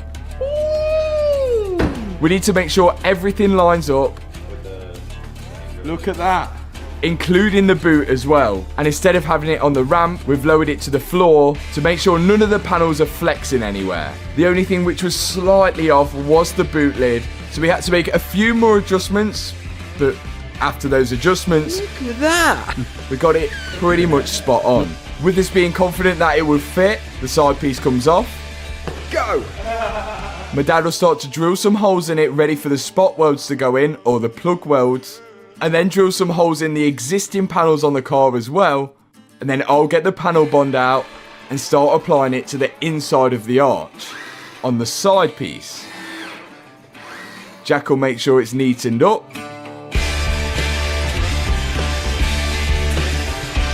Then I also apply panel bond to the inner arch on the car at the moment.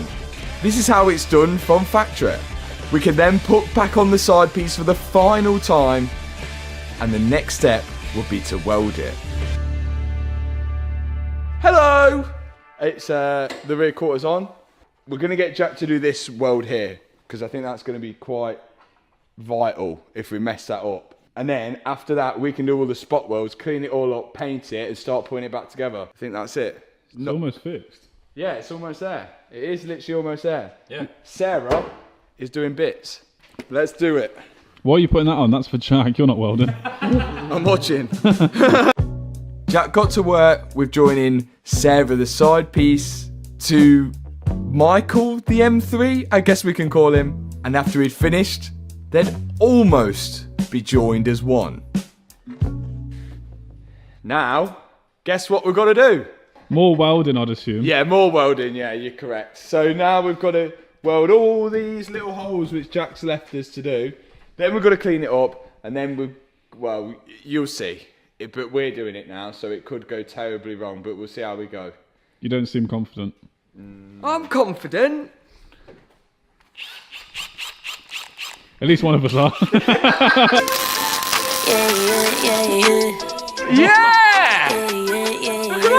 We were left to our own devices now. It was down to me and my dad to get this quarter panel on and get it on safely without messing anything up. Took a living woman and turned her into stone. I guess I should be thankful. And so far, I think it was looking pretty good.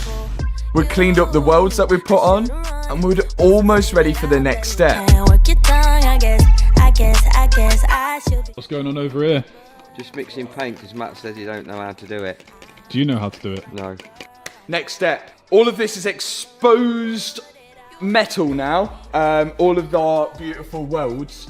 Inside the car, it doesn't need to be sealed because it's not exposed to the elements. We also need to etch prime it to stop it from rusting, which is what I'm going to do now, and then we're going to move to the next step. So all I'm going to do is just Oh, look at the technique. dust on a little.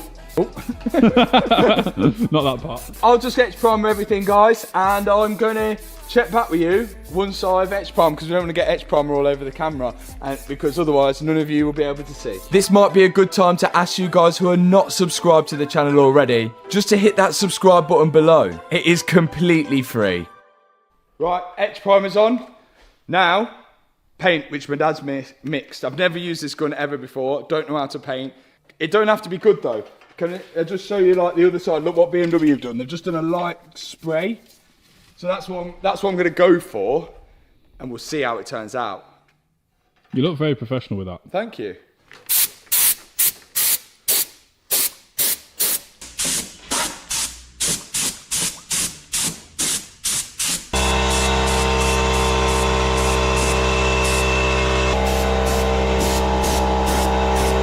I think we smashed it. Right.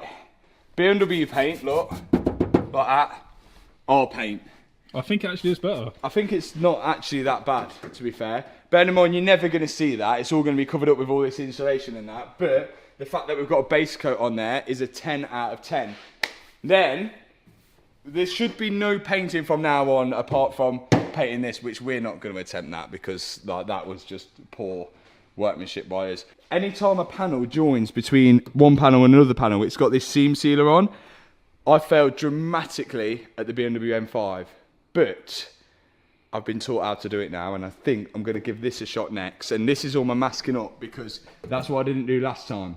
Mask it up, run the sealer down, try and make it look as OEM as possible. Bearing in mind, a robot did this.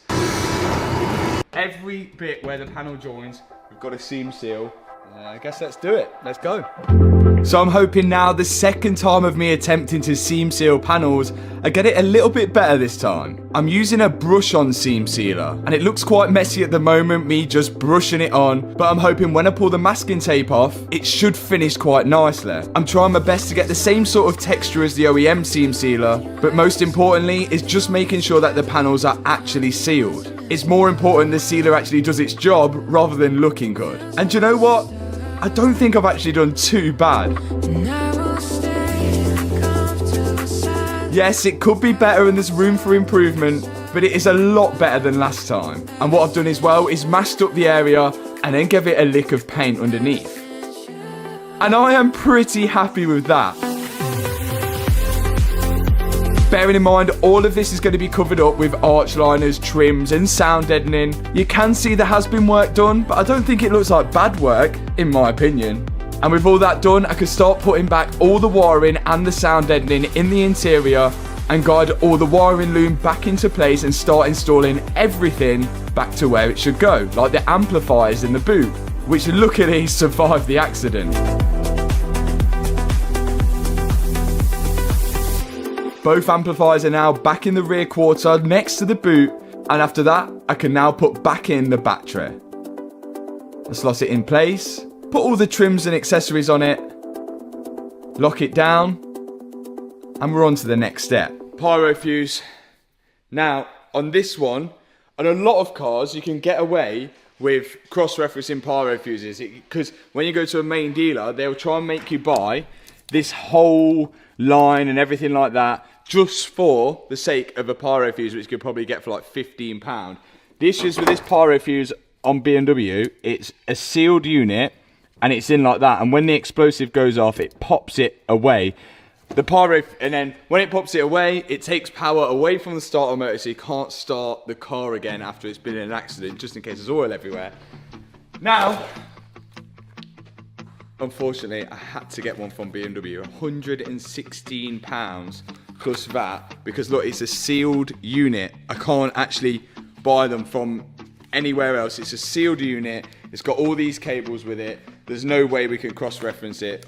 It's £116 is quite expensive just for effectively a fuse, and we didn't even need these cables. But now, at least we'll be able to start the car. So I've got to fit this, and we should be able to start the car without jumping that pyro fuse. Let's do it. Part of the cabling disconnects from here, which I assume just goes to the body electronics. That goes down, connects to the battery, and then there's another cable which sort of connects at the bottom, which sends the power directly to the starter motor. With the pyro fuse bolted on, you can see the connection here going to those two wires which will go straight to the engine and connect to the starter motor. Now we should be able to start the car no problem. After that, I can start putting in the rear shock absorber. This is pretty easy to do. There's just some bolts holding it to the rear quarter and one bolt holding it to the rear arm, remembering to put back all the wiring where it came from. Now, onto the under trays. A bumper holder on her goes in that, does it? And, oh my god, it's sensational. In the bumper bracket as well goes this, and this is a sensor for what I believe is lane assist. I think it needs to be calibrated, but that slots in.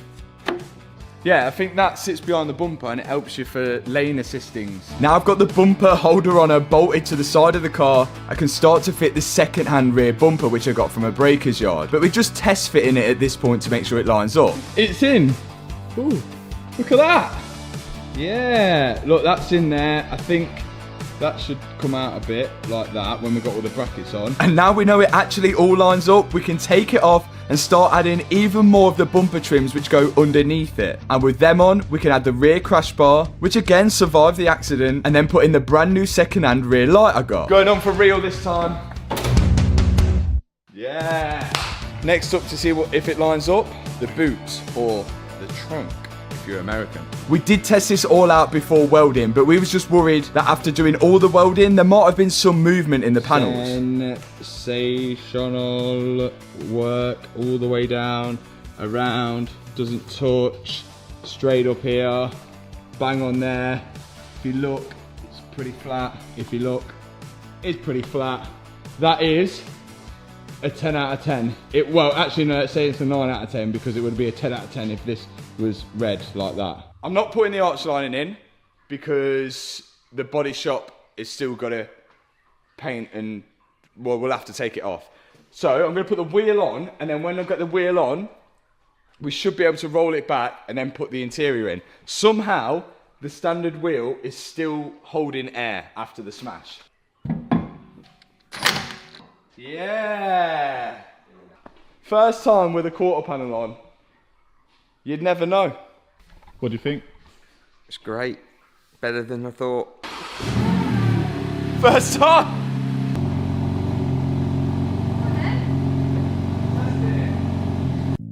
This is looking so good. I can't believe we actually have a quarter panel on and we've managed to repair all the inner structure as well. But we don't want to celebrate too early. Next up, we've got to clip the side skirt in place. Dialed. Then I'm going to be taking out these seats because I bought myself a little treat which you'll see. One BMW M3, are these the comfort seats? Yes. Yeah, wait a second. Oh, I can't recline it, it's not plugged in. With the seats out, I've got more room to put the roof lining in place. We can slide it back through the rear window, make sure all the electrical connectors are plugged in, and clip it to the top of the roof. Then we can push in all the OS handles, as we like to call them. I hope I fit these OS handles properly. After that, screensaver popped down with the brand new windscreen. Because we've got all the airbags in and we've done all the work to the dashboard now, it's about time we put in the new windscreen, which just fits perfectly. Now, I'm onto the rear parcel shelf. Sound deadening goes in first, then it's held down with these plastic screws. There's a plastic trim, and then the rear seat belts go on top of that. Once they're in, I can slide in the fabric with the speakers on. This is a bit mad, never seen this before. Instead of the damper actually holding up the boot, the hydraulic strut, it just dampens it to stop it from flying up. The spring is actually pulling open the boot and that's dampering it. So when I close the boot now, the spring's trying to open it, and when I let go, the damper slows it down so it opens nice and slow. That's, can't say I've seen that before. Remember in the last video, the seat belts were locked out. Only one seat belt was locked out, but I sent 2 off to the airbag team to have the tension as reset because obviously we're locked. And they said the same thing. Only one of them had detonated, which means that either there wasn't a passenger or the passenger wasn't wearing a seat belt. But we should have 2 faultless one faultless seat belt now. Yeah. Finally, we can put back in the seat belts. And now they should be faultless. They just slide into this pillar here. There's an electrical connector on them. We bolt it all onto the chassis of the car and then put all the trims back over the top of it. And then I'm going to do exactly the same for the passenger side. Seat belts are in. Now, I said in the last video, I would have really liked if I had the bucket seats and I manifested it. I've managed not only to get the bucket seats, but also to get the full interior to match. And it was at a really good price because these seats are known for being expensive. That's horrendous, bro. Jesus. These fit me nice. Yeah. What, are you squashed? You don't look it. No, I don't. Oh, that is mad, that seat. Some people like them, some people dislike them. Nico's not a fan, but I think this is going to completely transform the interior of the car and make it look a little bit more sporty. And it's going to add a little contrast to it as well. Now the rear bench is in, it's time for the door cards. BMW specialists. There's only actually 2 bolts holding the door card to the door and the rest are all clips, so it's easy enough done. And look at the difference that that's made. Yeah. Leave it black. Oh, should we make the executive decision to keep it in black? It's up to you. I think let's it's compare condition. Because look, it's got grey stitching. Yeah, this is all dirty. Yeah. Why is that better? Because it goes with the interior. Oh yeah, I think Because look, you've got the black I centres. think you just don't want to You've got the send black it. centres on the seats. Come on, let's send it. I would have kept So it that's a black. vote of 3 saying leave it black, and Ethan thinks white, and you think. Black. What does So that's Matt, 5 out of 6 people. Yeah. what does Matt think? I think black. Black. It's yeah. only Ethan that wants it white. You got to have it white. Look at it. No, Why? because you put your arm on it. Right, we're deciding black. Let us know in the comments, black or the white armrest. Big moment. Apparently, word on the street though, with these seats is underneath, they have this module in here. I don't know why a seat needs a module, but it also has a module on here. According to people, this seat won't work unless we have the module coded. But I may be able to switch over the modules. But I want to test that theory first by just putting it in and see if it works. So I'm just going to put it in, plug it in, and see if we get any power to it at all, because it'd be quite interesting to find out. Okay.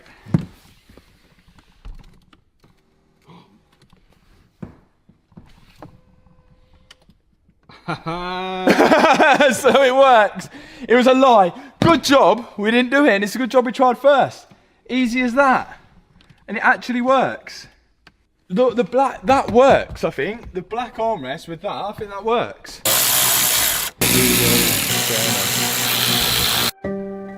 What a difference those carbon bucket seats have made.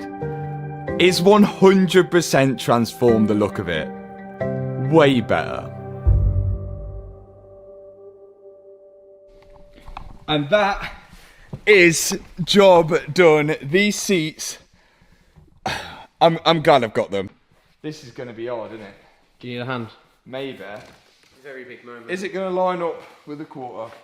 Gonna make a noise. This striker thing is not tight, so let's just leave that. It might not close properly yet. Oh, personally, the door's got to go in a bit more. Let's push that in, tighten that up, and we'll go again. Right, do it, Liam. Ready? Yeah. Oh, that is flush. Is it good? That's flush. Yes! Look at that! That looks pretty good. Now we need to test whether we've got any faults, because we shouldn't have. All airbags are in, everything is plugged in. We shouldn't have any faults, but who knows? Let's test it out. Okay, there's something that's slightly worrying. Restraint system fault, tyre pressure low, rear restraint system, that's the one that's worrying me. Driver restraint system and front passenger restraint system. There's a lot of faults, and the rear restraint system is to do with the rear seat belts, which I haven't changed. But there's a good way to find out whether there is an issue with them, the Carly, which is manufacturer level diagnostics.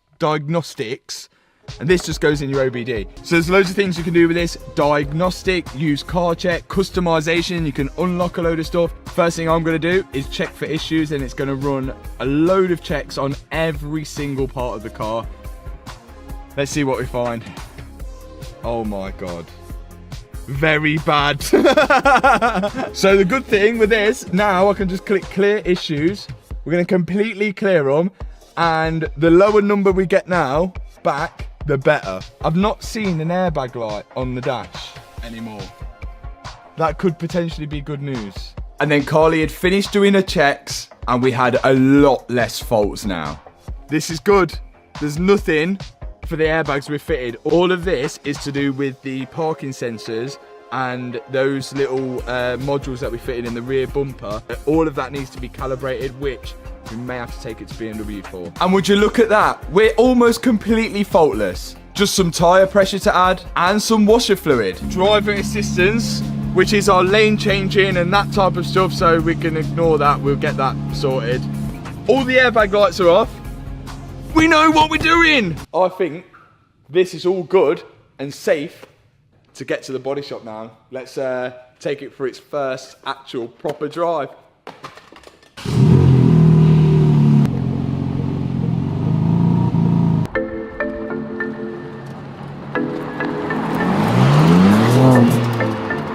We've done pretty good. Solid effort, I think. I literally cannot believe we've got the M3 this far in this amount of time. Although we still have got a lot more stuff to do to it, we've made a lot of progress already. What a car! Look at that. Oh, the seats have made a 10-10 difference, ain't they? Just seeing the seats through that. Absolutely solid. We've proved the insurance wrong. We've done it under budget as well. It's finally back. Here it is. Oh! That looks sick. That looks sick. Look how evil that looks.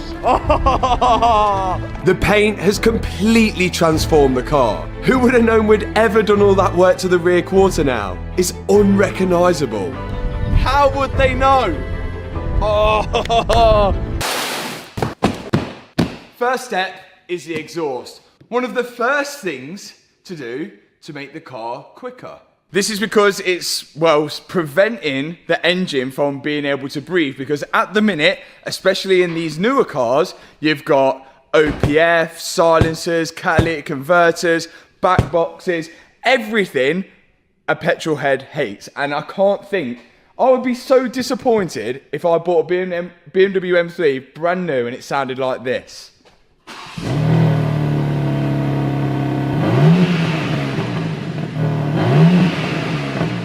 BMWs aren't known for sounding like amazing anyway, but that just sounds like a mouse whispering. That is not an M car sound. Let's, well, hopefully improve it with this Scorpion full exhaust system. Let's get to it. So the goal here is to get all the exhaust gases out the engine as quickly as possible. And on this exhaust system, there's a lot of things in the way. And on the aftermarket exhaust, there's not going to be. First job is to start taking off the old exhaust system. I'm going to be unbolting the hangers from the actual chassis of the car, and there's plenty of them. And I'm hoping we can lower down this exhaust as one complete kit. I've just got the sensors to undo on the OPFs. And the last thing holding it up is this little strut bar here. And once that's out of the way, we can lower it down. It's gonna fall. Oh! Oh! Yeah. That worked quite well. Oh my god, we're dialed. Dialed? What's that supposed to be? The old exhaust system is now off. And look at all the boxes that are in there. That's getting thrown in the bin. What does it get? Thrown in the bin. What does it get? Thrown in the bin. Our next step is to move to the downpipes. These are probably going to be the most restrictive parts of the exhaust. There's two of them, one bolted to each turbo. Remember, this is a twin turbo car. But because both of them are bolted to the turbos, they're pretty difficult to get to. And we've got to remember to disconnect the lambda sensors. One before the cat and one after it. One cat. And we're just about getting away the second downpipe. Strength. Yes. Disconnecting the last lambda sensor, and we're out. Oh! They put MA logo on it. That looks sick. That does look good. Mad. Okay, so this is what we've got. A full Scorpion exhaust system to replace the standard one. It has a wider diameter and much less restriction. You're excited to hear it. So excited. You know how much I love a BMW. Ready, guys? Ready, guys? We also have downpipes. Less restrictive ones, of course. That's the first thing we're fitting. Yes.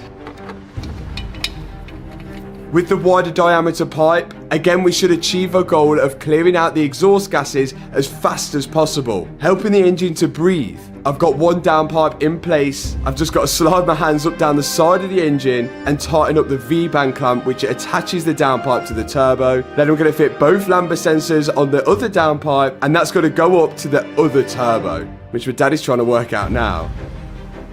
Alongside the exhaust system, we've got some modifications which complement each other and should help increase the power of this car. Now the downpipes are connected, we're going to install this exhaust system in sections, starting off with the front pipe now. Then we're on to the next piece. Centre section, Matthew. Going on. And whilst my dad was fitting the centre section, I was onto the valves. So these things are the valves which open and close on the exhaust and make it louder or quieter. We've got to take it off the old exhaust and put it on the new one. At the minute, the exhaust gas goes down here, through to this pipe, and the valve is in this section here, and if it's closed in this section, then the exhaust gas will be forced to go out, down this area, into the back box, and out through the exhaust tips. But when the valve's open, straight down, open, straight pipe, baby. Loud noises. I feel like it is going to be too loud. And a lot of people comment and say, Matt, you do know that louder sometimes isn't better. Well, that is correct. And I feel like on this car, you all could be correct, because I haven't heard an M3 which sounds very nice, to be honest. Oh, controversial. We're doing this for power. We're doing this for power gains. So we can beat a Lamborghini. Yeah, I would like someone to argue with me if they have heard an M3 which sounds nice. Obviously, excluding the V8 M3, but G80 is a no. All it takes for this valve to work is a small spring and then a motor which sits on top which attaches to that spring, and the electronics in the car tell it to open or close. Now I'm going to try and lift this up all as one piece. I've just got to bolt the hangers again to the chassis of the car. You can see that here. And there's also some in the middle of the exhaust as well. Then I can start connecting up all the exhaust clamps. And of course the sensors which we disconnected when we took the exhaust off. And finally, plug in the exhaust valves. Each side. And last but not least, the carbon exhaust tip.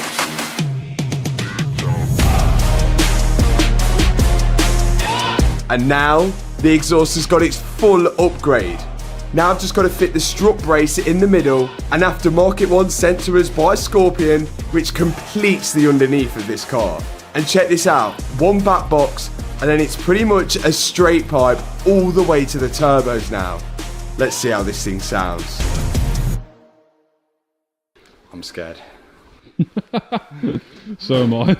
I'm just really worried about the sound, because it's just... But we're not doing it, we're doing it for performance, man. We're doing it for performance. Oh! Okay.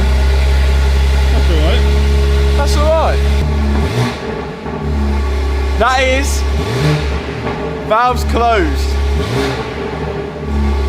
Valves open.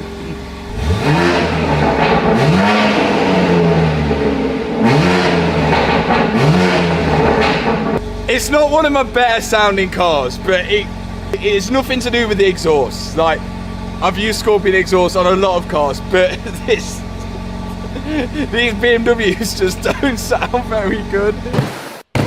Now the engine can exhale the gases quicker. We want it to be able to inhale the gases quicker, and that's why we have got an Eventuri intake. I'm just going to say like that to annoy people. A full Eventuri induction kit. This thing looks incredible. Anything that could be made carbon fibre is carbon fibre. And it comes with some extra goodies as well. Oh, that looks sick. That's going to add like 10 brake, I think. A massive thanks to Imran at Evolve for sending this induction kit out. Of course I wasn't going to say no to this one. See, things like this slow the air down, because I know it's meant to move and be rigid, but any roughness slows air down. It's like, you got to think of air like water, and if water touches roughness, it creates waves. Waves are not good. We want smooth airflow. And that is a quote by Adrian Newey. I was literally about to say, are you Adrian Newey? The smoother the airway that the air can flow into the engine, the faster it's going to flow into it. And the faster it's going to flow into it, the more air we can get in the engine. And the more air we can get in the engine, the more power we can get from the car. So we're taking off the stock induction kit now, so we can fit our upgraded one. Look at that. So stock is coming off. That's not Adrian Newey approved. Because, look. Ooh, drag. Yeah, there's drag. We will be replacing it with Adrian Newey approved. Actually, are we allowed to say that? In your opinion? Yeah, in my opinion, this is Adrian Newey approved, because look at that. Oh. Smooth airflow, wind tunnel tested, Eventuri effect again. Ooh. I mean Eventura. Do you know what the Eventuri effect is? Lots of carbon. Do you know a perfect example is when you've got a hose pipe and it's a big hose pipe and the water's coming out really slow, but if you squeeze the end of the hose pipe, it goes psh, shoots fast on it, because the something big is going into something small, so it makes it speed up. And that is exactly what we're doing here with air. That's a great analogy. I have to say. Did you understand that? Yeah, I did actually. Yeah, thanks. And that's the exact reason why eVenturi fit their cone filters with the big side of the cone facing outwards, to create that sort of hose pipe effect, to try and speed the air up into the engine. The only reason I can see why the manufacturer's intake kits aren't as good as these aftermarket ones is due to cost, mass production, and sometimes even emissions. Now I've got to fit this silicone hose, which is ribbed, but that's only because the engine does move around when you accelerate and brake. So there's got to be some sort of play in the induction kit to make sure no hoses pull off or break under load. And next thing to go on is this huge carbon pipe with the air filter fitted into it as well. I'm going to bolt all this down using the same OEM marks, then I can fit the other air filter on the other side. Again, they use the same cone filters each side. Now let's see what this sounds like. More carbon. I think this is extra. Well, that looks sick. Boom. The whole engine The base whole, is yeah, carbon. it's literally how much carbon, yes. What do you think, Freddie? This is dope. This is really, really cool. So not only has this induction kit completely transformed the engine bay, we should have a pretty big increase in power as well. But before we find that out, I want to hear what it sounds like now. Let's hear the noise. I don't know if it's going to make much noise revving. I think it's going to be more like underloaded here, this. But we'll see, we'll see. Ready? Ready?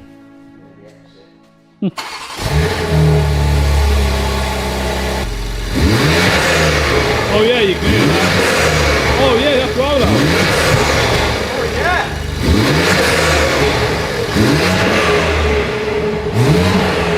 Whoosh! Sounds lovely. Oh, you can hear the suction on that. So it makes noise. Definitely makes noise. Okay, are we on to the next performance modification? What's the next performance modification, Matthew? Let me show you. Now it's known on the G80 M3 that the ride height at the rear sits pretty nice, but the front on the other hand sits quite high. You could fit a small child in there, but we've got an answer for both. Big shout out to Auto ID for most of the mods on this car. This is MSS springs for me.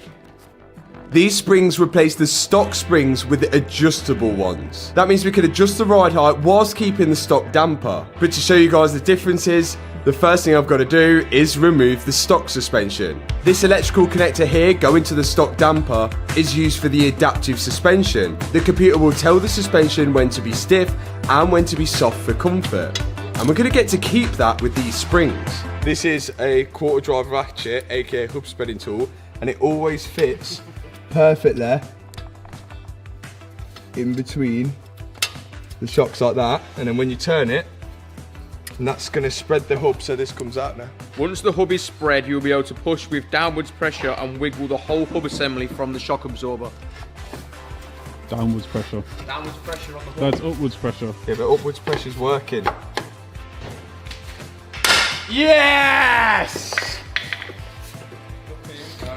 That instruction manual, that gets thrown in the bin. With no help from the instruction manual, I finally got the shock absorber and the spring out. Now all I've got to do is separate the spring from the shock absorber. Don't try this one at home. Yeah. Ready, guys?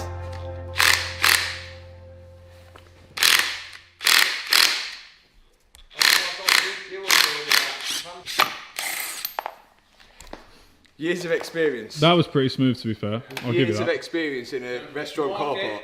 But it seems Freddie didn't like my technique of taking the spring off the damper. That's how I do it.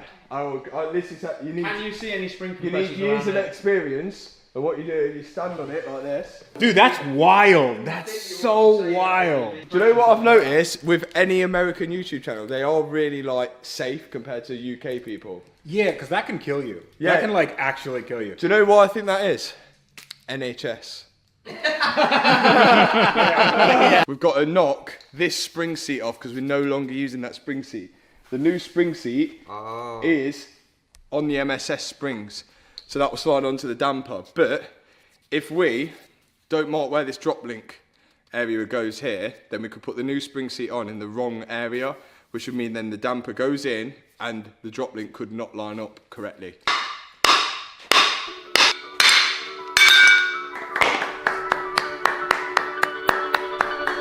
Now it's on with a new spring seat, which we need to slide onto the damper in the same place the stock one was in. Knock that one down. Then this goes on. Helper spring, yeah? Boom. Then this is going to go on. In goes the dust cover and the new bump stop. And then finally, the original top mount goes on to clamp it all down. Push it harder. Now we do actually have spring compressors, but we decided not to use them.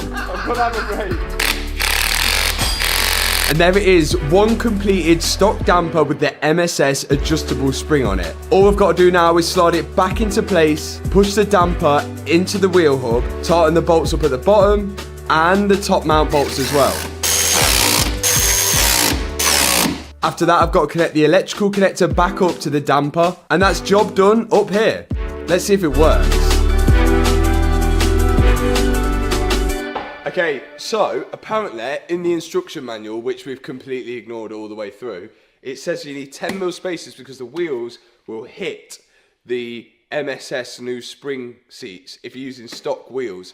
I would like to test that before we go and put some 10mm spacers on, although we will be upgrading the wheels later in the video.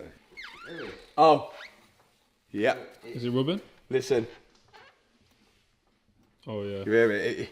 Just here, you can. Oh yeah, that is on the straw. So, luckily, we like to keep spares. I don't know how we've got these or why we've got these, but I've got some. What do you say? 10mm, 12mm? Don't know. But they're going on. This should give us enough clearance for the front wheel. The only thing is, we just hope we've done it the right height. Looks exactly the same. At least like it's not rubbing. At least I can drive it like that. We can adjust it when we get the new wheels. Now onto the rear. Off comes the drop link for the headlight sensor. Then we've got to disconnect the rear arm, which holds the spring. Now the back should be easier than the fronts. There's a lot less suspension on the back, but we later find something which puts a massive spanner in the works. Now we've taken out the bolt for the strut and the bottom arm, I can slide away the rear spring now, as easy as that. And remember, we're only changing the rear spring here. You can see how much shorter the MSS setup is now, and that black collar is the adjuster. This goes in between the orange spring and the black spring. The more we wind out that black collar, the higher the rear of the car will be. And we already know that the rear of the car doesn't need to really be changed too much, because they're quite a nice height from standard. So whilst my dad's putting together the left side of the suspension, I started doing the right side. And that is the rear end pretty much complete. Now we can finish off the little jobs like the arch lining on the front and the rear, and bit by bit, this BMW M3 is coming together. Who would have known it had been in a huge accident? Finally, we can put the wheels on, lower it down, and check the ride height. Come on then. Yeah, I think it looks, the front's a little high. Once the park brake comes off, that will lower loads. You reckon? It lowered loads last time. It was lowered by like that much. It was crazy. Back now.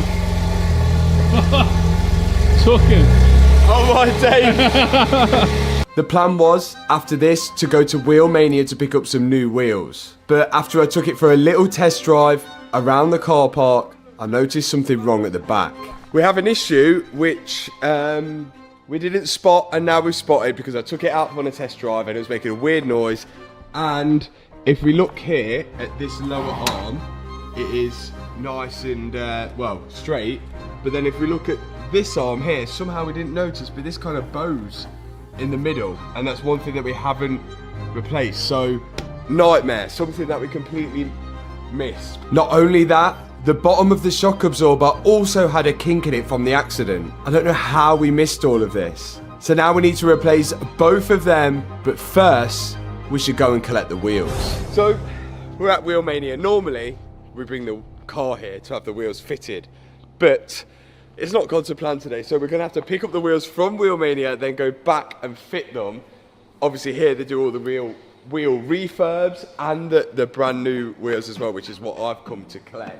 I've not seen them yet. The guys have got them upstairs, and we're hoping this all goes to plan as well. But every time, Wheelmania, it's normally 10-10, and they normally fit perfectly. So let's go check out the wheels for the BMW M3. We've gone for a slightly different size.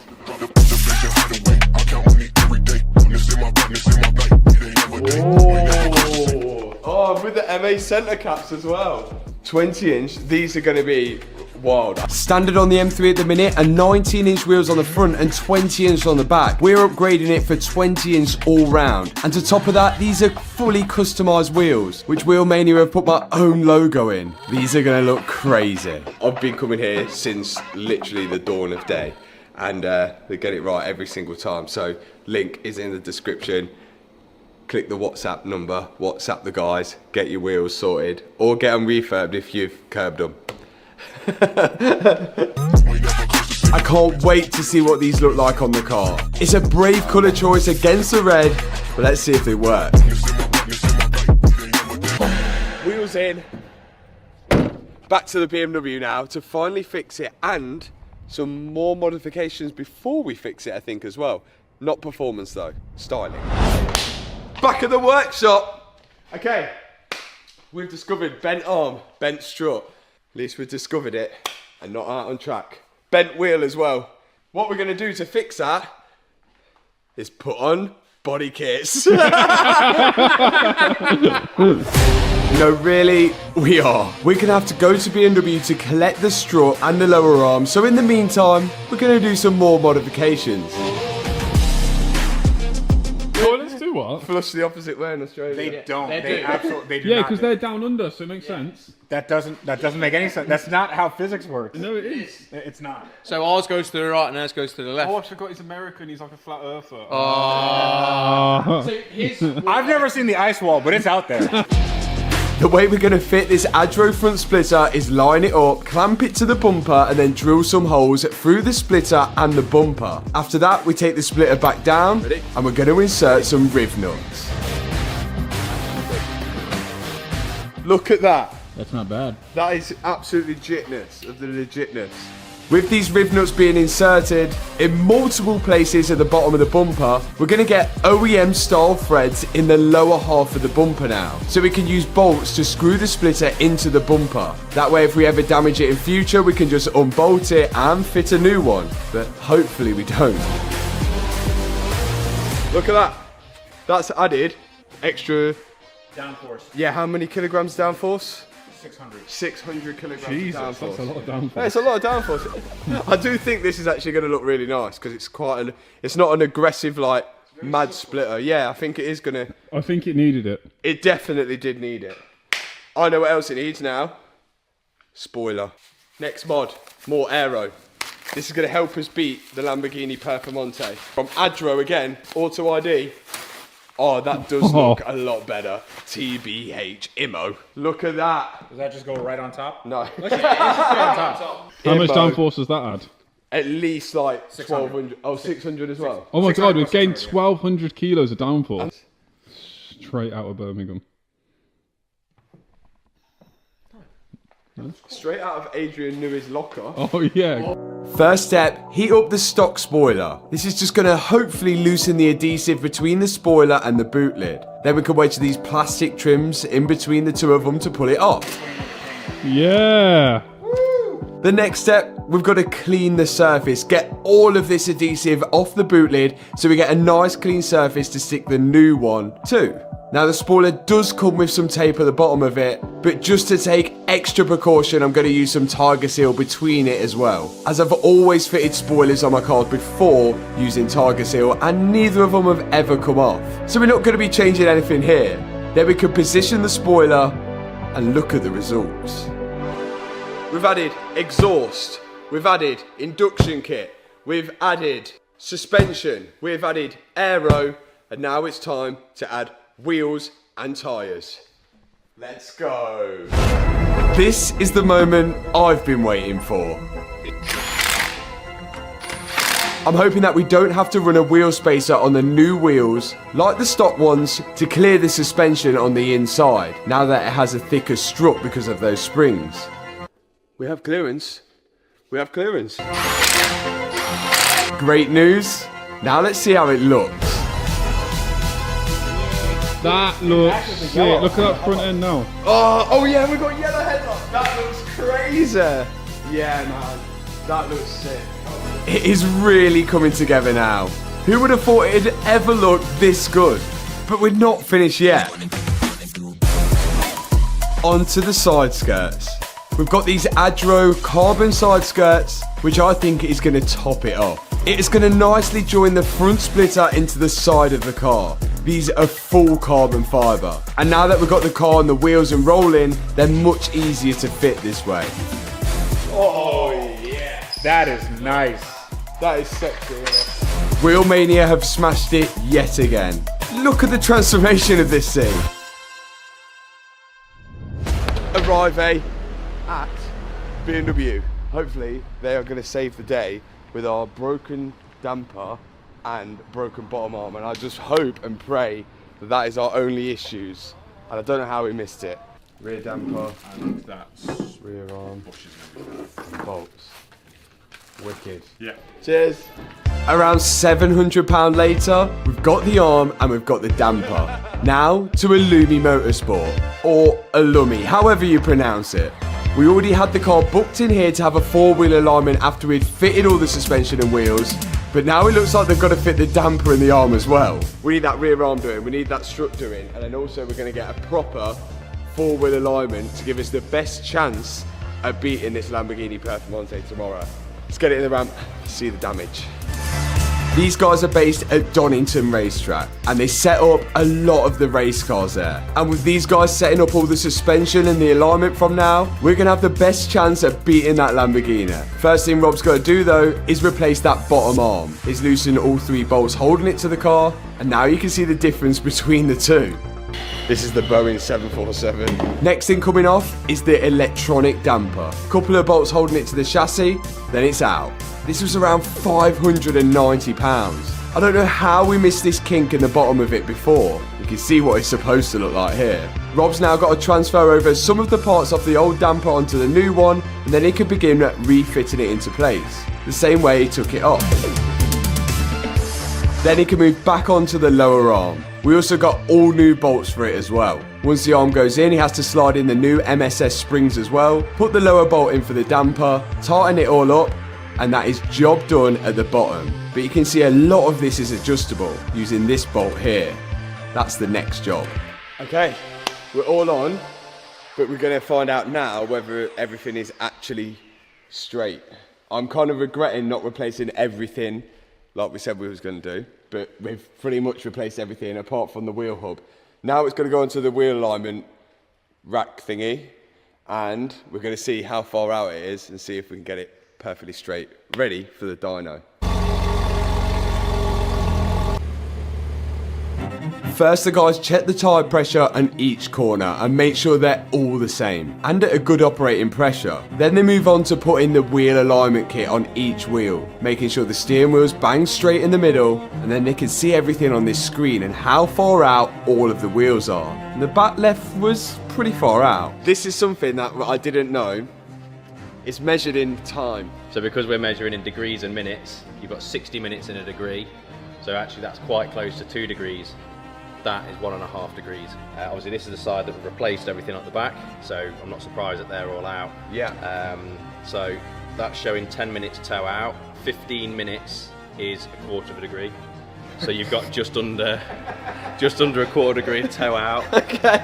And we've got about an hour and a half on the front. So you get the idea. Everything's measured so closely to one another. So now the guys are adjusting it each side to get it perfect. And because I've added those aftermarket springs, we're not at the stock ride height, which means we're not going to get the stock figures on the alignment. This was it before, and now this was it after. In fact, we've got a much more aggressive setup, which is actually going to be perfect for us on the track. The guys took it out for a quick test drive to make sure everything was perfect, and gave us the all clear. Thanks Illumi Motorsport.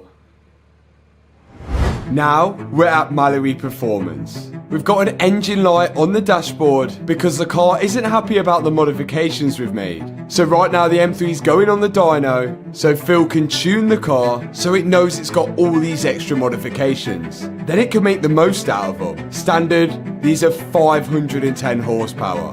Let's see what it runs. Fan is going on. Air sucks from here, sucks it all back, pulls it through here. 5:10 to beat, first run. Put my seatbelt on.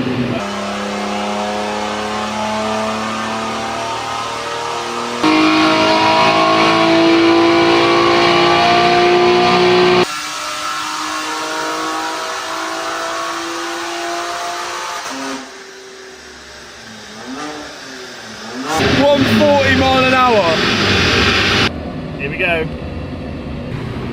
551? No way! Miles off. 551 horsepower straight out the back. 551. With 700 newton meters of torque. 700 newton meters. So we're not in any limit. We've got a good start. I like that start. We've got a good start. And that's hot as well. Obviously another run's going to drop a little bit. Do you reckon we'll get it over 600 with the... Oh yeah. Yeah? Yeah. Okay. 551 to beat. So it's a good start from the BMW M3 at 551 horsepower. Now Phil's going to tune the engine and we're going to see how much we can get out of it.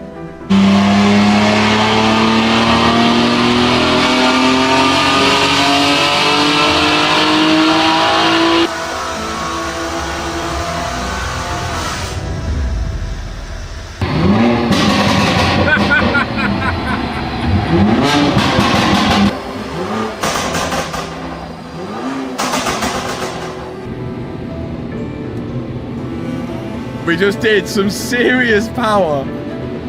Oh my days! Now on our first run we did run some pretty high power, but Phil wasn't happy about how the power was being delivered. So we made a few adjustments and this is what we got. 644 horsepower and 816 newton meters of torque. A huge increase. This is going to be completely different now and hopefully no more lights. Thanks Phil. No problem. Where can they watch your video, Phil? Oh, my video of me and Matt doing this car as well will be over on my channel, which Matt will put into the description. So if I can have loads of subscribers on there, that would be great. Thanks. So after all of the rebuilding and all of the modifications, it's now time for the BMW M3 to get on track and hopefully beat this Lamborghini. First thing, this car is insanely fast. And I've realised as well, between these two modes, M1 and M2, I can switch between 4-wheel drive and 2-wheel drive, but we'll get onto that later. 2-wheel drive mode into, what do we call this corner? We don't know.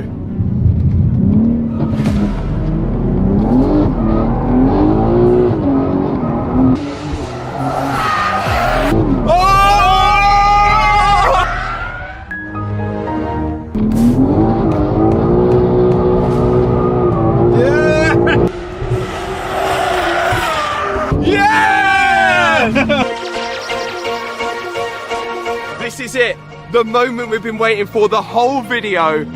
The BMW M3 versus the Lamborghini Huracan. It's David versus Goliath. It's Haas versus Red Bull. It's Bugs Bunny versus the Megalodon. I'm ballin', yeah I'm ballin', been ballin'. Ben driving in his one. We've already lost twice. Looks like it's going to be a hat trick then, doesn't it?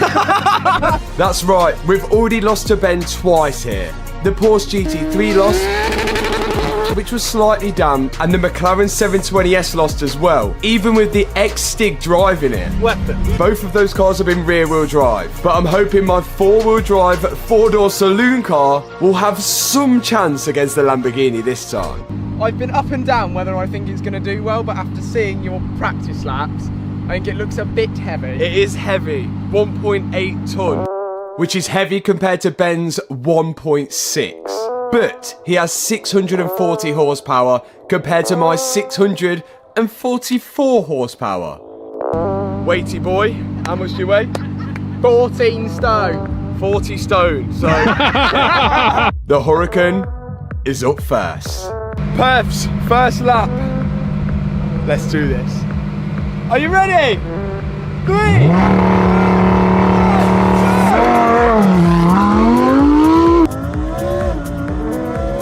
It is a really good start, as usual, for the Huracan.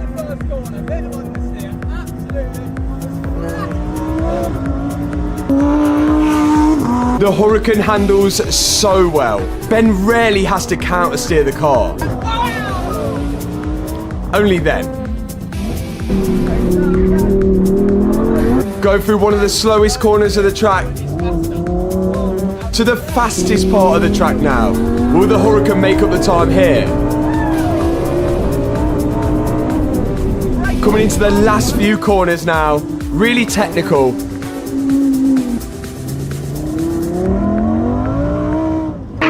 And across the line. Eased it over the line! Oh my god! That was not the finish that I wanted for speed! How do you feel that went? That was an exotic lap, put it that way. I couldn't get a gear down on Stiggy's corner. I went sideways. Yeah, whatever. Okay. It was one lap and that's it. Time for the BMW. The Huracan was fast, but was it fast enough? A Huracan perf, come on, is this realistic? If this wins, everyone's gonna go buy a BMW M3. Even if it comes close, I'm proud of her. No, we're gonna win. Come on. Let's get this launched.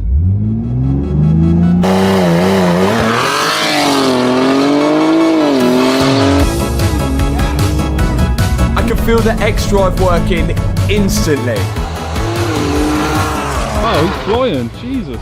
If you get beat by a BMW, that is embarrassing. Nah, I won't beat him. Come on, BMW. It's going to carry a lot of speed into the corners. I think it's my only chance. I was trying to keep it as neat as possible. The less steering input I have to put in, the quicker. Coming into the technical area now, where you can really feel the weight of the car. Nice. It's where the weight transfer. Slow it down. Get the power down. Come on. Come on, BMW. Woo!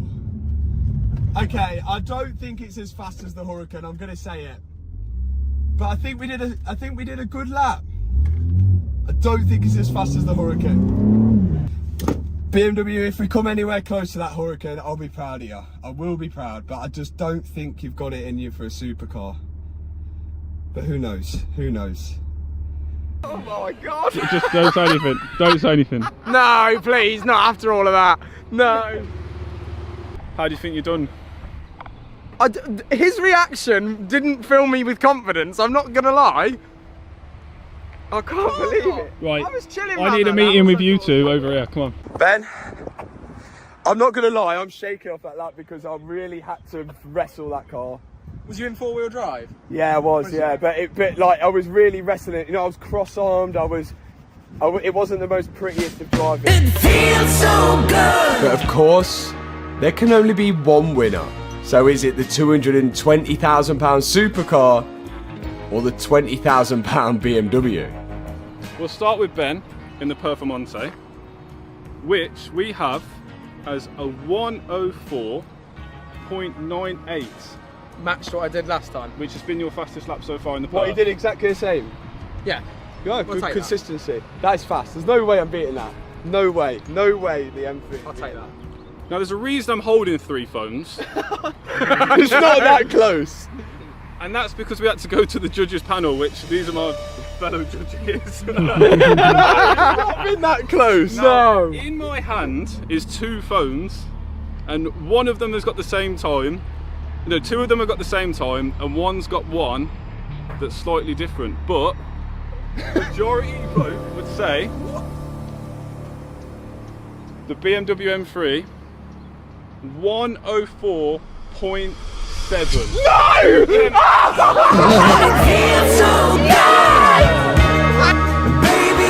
The BMW actually did it. The one car I thought would have the littlest of chances against the Huracan. I think the 4-wheel drive system really made a difference.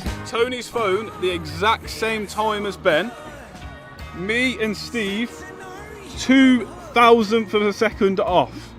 No way! The BMW has beat the I first can't Monza. believe it! I can't believe, and the thing is as well, it's not even been slower than his previous times. I can't believe I can't believe it! That's faster than a McLaren. No! That's faster than a GT3. Everybody go buy a BMW M3 competition No right now. way! Now before we go, we have got a small issue, and it is on the back left. Let me show you.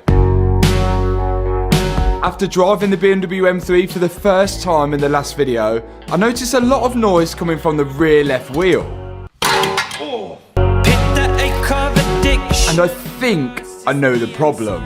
But to get to it, I've got to remove the rear left brake caliper and then the rear left brake disc. And I've got to make sure this car's perfect, because this is going to be one of the last times I'll be driving it. This is the wheel bearing, and we think from the accident, well, I can tell because inside the car it's quite loud. At the back it's like a whirring noise, and it's not going to get any better. So to get this wheel bearing out, we've got to take the drive shaft nut off and then undo these huge bolts at the back. We should be able to take it out, but it's very difficult to get to the bolts at the back. My dad found a way to get to the 4 bolts at the back of the wheel bearing, and once they were removed, I can remove the bolt which holds the drive shaft to the wheel hub. And with that removed, we should be able to take it out. Okay, and out it comes. And here is the replacement wheel hub from BMW. We're being proper BMW technicians and also replacing the bolts. And then I'm gonna proper add some grease in there. Some high power grease. Good old high power grease. Yeah, that high power grease. That's yeah. my favourite type of grease. Once I've applied my high power grease, my dad can slide in the new bolts for the wheel hub, tighten them up from the back, then I can slide back in the drive shaft bolt, tighten that up, then all I've got to do is put the brake disc, then the brake caliper back on, and make sure that is all tightened up. The last step is to put on the wheel and hope it all works. Looks straight to me. Looks good. That's one wheel bearing done. Now you know what's involved with changing a wheel bearing. Don't let the garage rip you off. Let's get on the road into the first destination. We were aiming to get to the Nürburgring, and to do so, we had to hop on the Channel Tunnel. Get onto the tunnel from England to France. And it wasn't long until the cars were loaded onto the train. Should we do a mad transition to France? How do we do that? So you start speaking English and then you start slowly talking into French. Okay. Hello, my name is... Oh wait, no. The BMW was loaded on, and my dad in his Ferrari, where he was just managing to stay awake.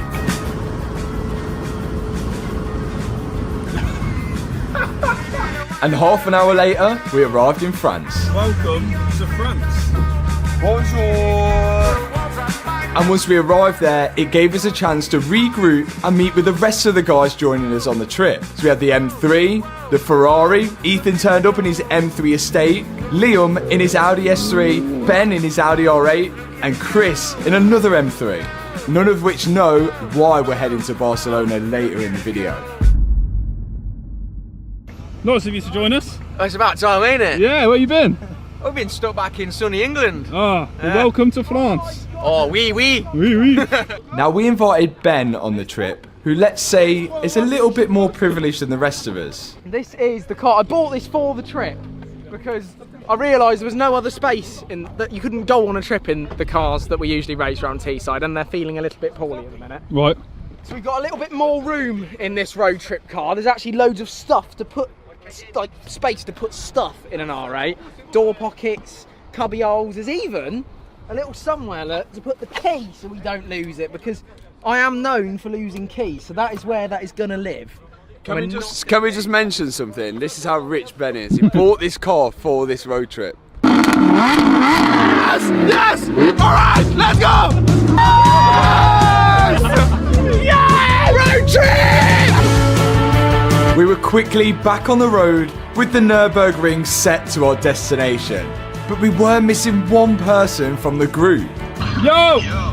Are you coming? Don't be scared, yeah? I blew up my engine. On the Porsche? Yes? What? How does that happen? I don't know what it is. Maybe I am the problem. Nico was meant to be joining us on the trip with his new GT3 that he just bought. But just like some of his other cars, he seemed to have gained an issue with it. So we're hoping he can catch us up later on in the trip. Drive safe. Bye. For now, we've got some ground to make up. And so far, the M3 is doing great. And it seems like everybody else is enjoying themselves in their car. But then things took a turn for the worse.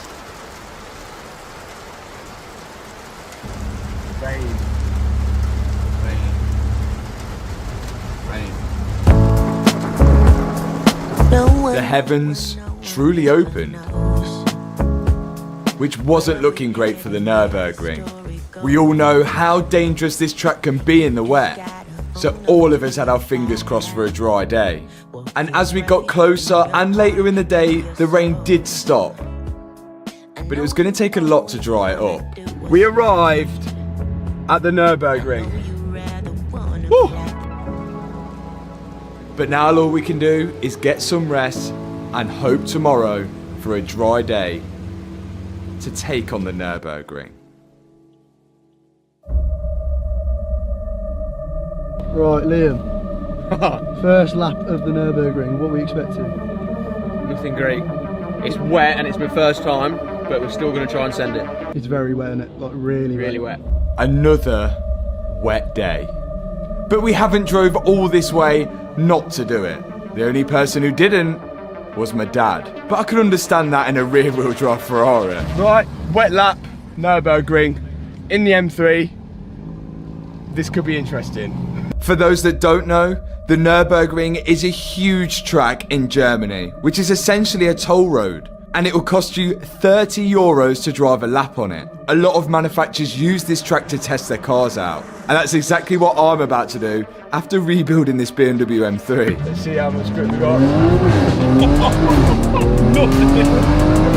The M3's X-Drive was really working. Even though it was wet, we still had a fair amount of grip. And the S3 was doing well as well.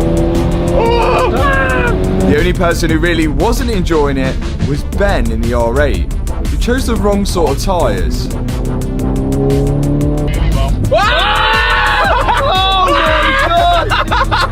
And the weather was just getting worse. Heavens have opened. Which only meant for one thing in the BMW, two-wheel drive mode.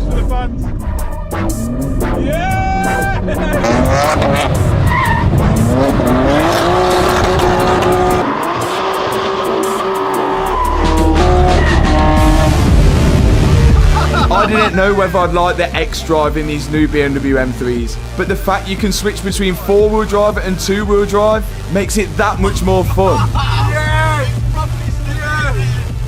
But as the conditions were getting worse, we decided to pull in. That did well, that did good. Right, so we've all been here for what?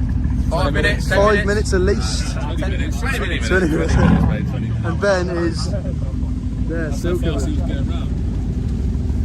Do you reckon he'll come over raging? Just go, how was that? Mate, he'll pretend that he didn't have a week. He'll be like, yeah, I really enjoyed it. Hated it. Absolutely hated it. How'd you get on, mate? That's a good couple of laps. Yeah, it's like weren't it? You good? When on my second lap, there was a dry line had started to develop then. So it was really dry. On your second lap? Oh, Yeah. You went out twice then, that's why it's back there. I just went out twice. On the second one, Tony couldn't believe my improvement in pace. We still had a long way to go, and by stopping at the Nürburgring, we hadn't really made any progress in getting to Barcelona. We're still around 1,000 miles away, and as the weather was bad up here, we thought we'd just get a move on and head south, trying to make as much progress as possible, with all hopes that the weather would get better the further down we got. But as the day turned into night, one of us ran into an issue. So we have a predicament. Ethan has either a blowout or a puncture, and in his BMW M3 Touring, it doesn't come with a pump or a spare wheel. But the only person who's got a pump is Ben in his Audi R8. You're gonna have a pump. Yeah. But the thing is, my dad will have a pump, but my dad just don't know where he is. But it's 40 minutes. So it's all going so well. on the motorway to the hotel from the Ring to Barcelona, and yeah, it's not going well anymore. Heard this almighty bang. Tyre pressure light come on and the tyre pressure dropped. It was dropping massively. Jumped out the car to find this had gone in my tyre. This had gone in my tyre. It's not looking good. So my dad's behind. He's got a pump in the Ferrari, but he's an hour and 10 minutes away. He's an hour and 10 minutes away from the location, so hopefully the key is not to pass Ethan. If he passes Ethan, it's then 40 minutes to get back to Ethan and then 40 minutes to get back to this location. If he passes, it's game over. But it's just really hard to spot Ethan, so we're going to tell Ethan now if he can put his hazards on. It's very flat at the bottom. Looking very sad for itself. But just waiting for Tony now. Hopefully he sees me. Keep you posted. We decided to turn round to go and help Ethan just in case my dad missed him on the side of the road. Come back to save Ethan. Should be on the motorway around here. 800 metres. 800 metres. This I can see it flashing, you can see it flashing. Oh, it's been a disaster. You've rescued me, mate.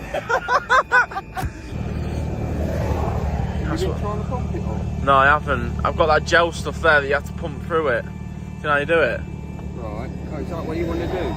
It's the only thing I can do. At this point, Ethan hadn't told my dad that there was a huge nail in the tyre and that he'd removed it. So what my dad's doing is just trying to pump the tyre up now to see exactly where the air was coming from, or if it would hold air. In my temper, I threw the bolt, and then Tony just said to me, what you said to me, Tony? I said, if you had the nail, you could have shoved it back in the hole. But no, we stood on the side of the motorway in France with nobody.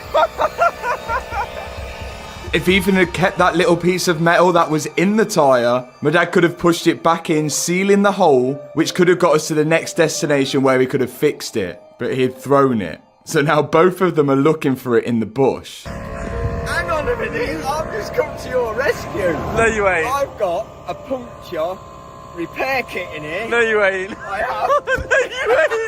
No, you ain't. The Ferrari came with a puncture repair kit in the front boot. This could save the day. Little bag. No way. And we can push one of them in it. You can hear it coming out. It's literally there. And at that time, we'd just pulled up. What happened? What happened? Puncture repair kit for him. That is good. No! These puncture repair kits sometimes are a lifesaver. You put the piece of rubber through the tool, then you have to wedge the tool into the tyre, which will push the rubber in and leave it in. Keep it in. Is it in? It's in.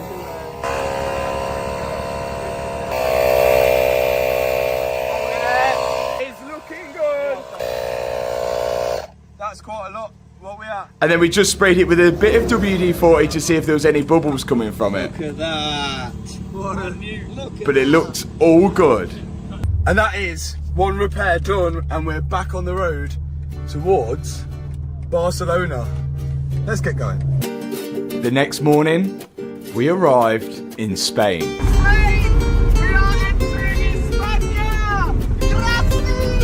Where the views got even better.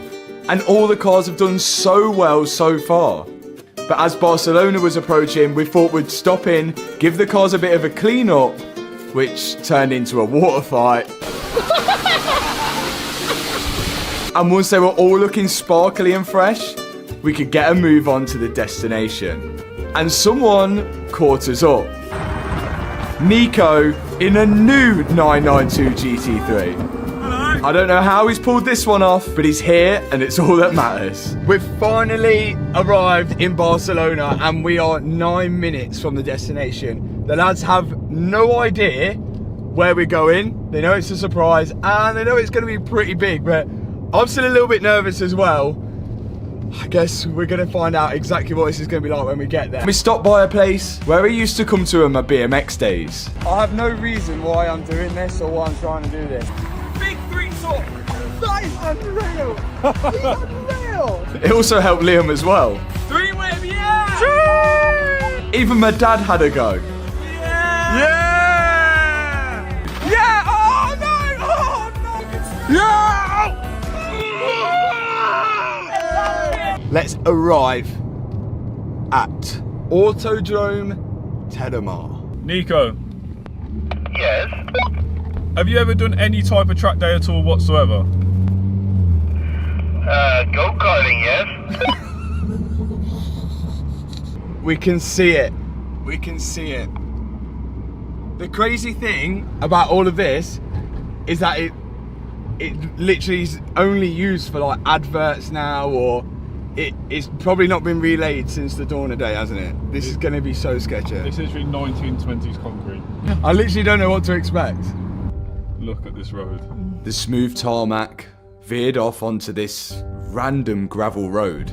Like, I have no idea what the hell this is. Guy, like what is this? This can't be a... We're into a farm, looks like we're going to a farm. Also, do you want to explain to the viewers why you've got earbuds in? Yeah, because the car's noisy. I have to drive it a long way.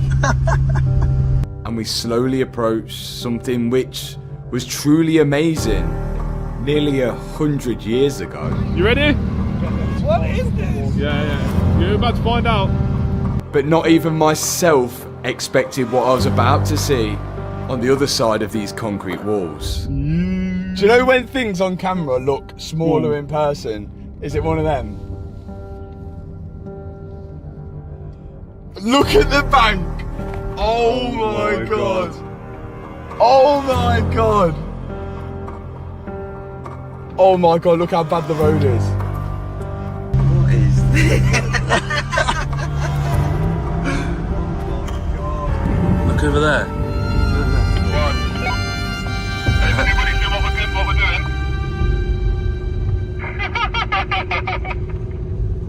What the hell is this? Welcome to Autodrome Terramar. This is it. 1.2 miles of concrete. Autodrome Terramar hosts the world's highest banked oval. But due to some unpaid bills, this track closed almost immediately after it opened.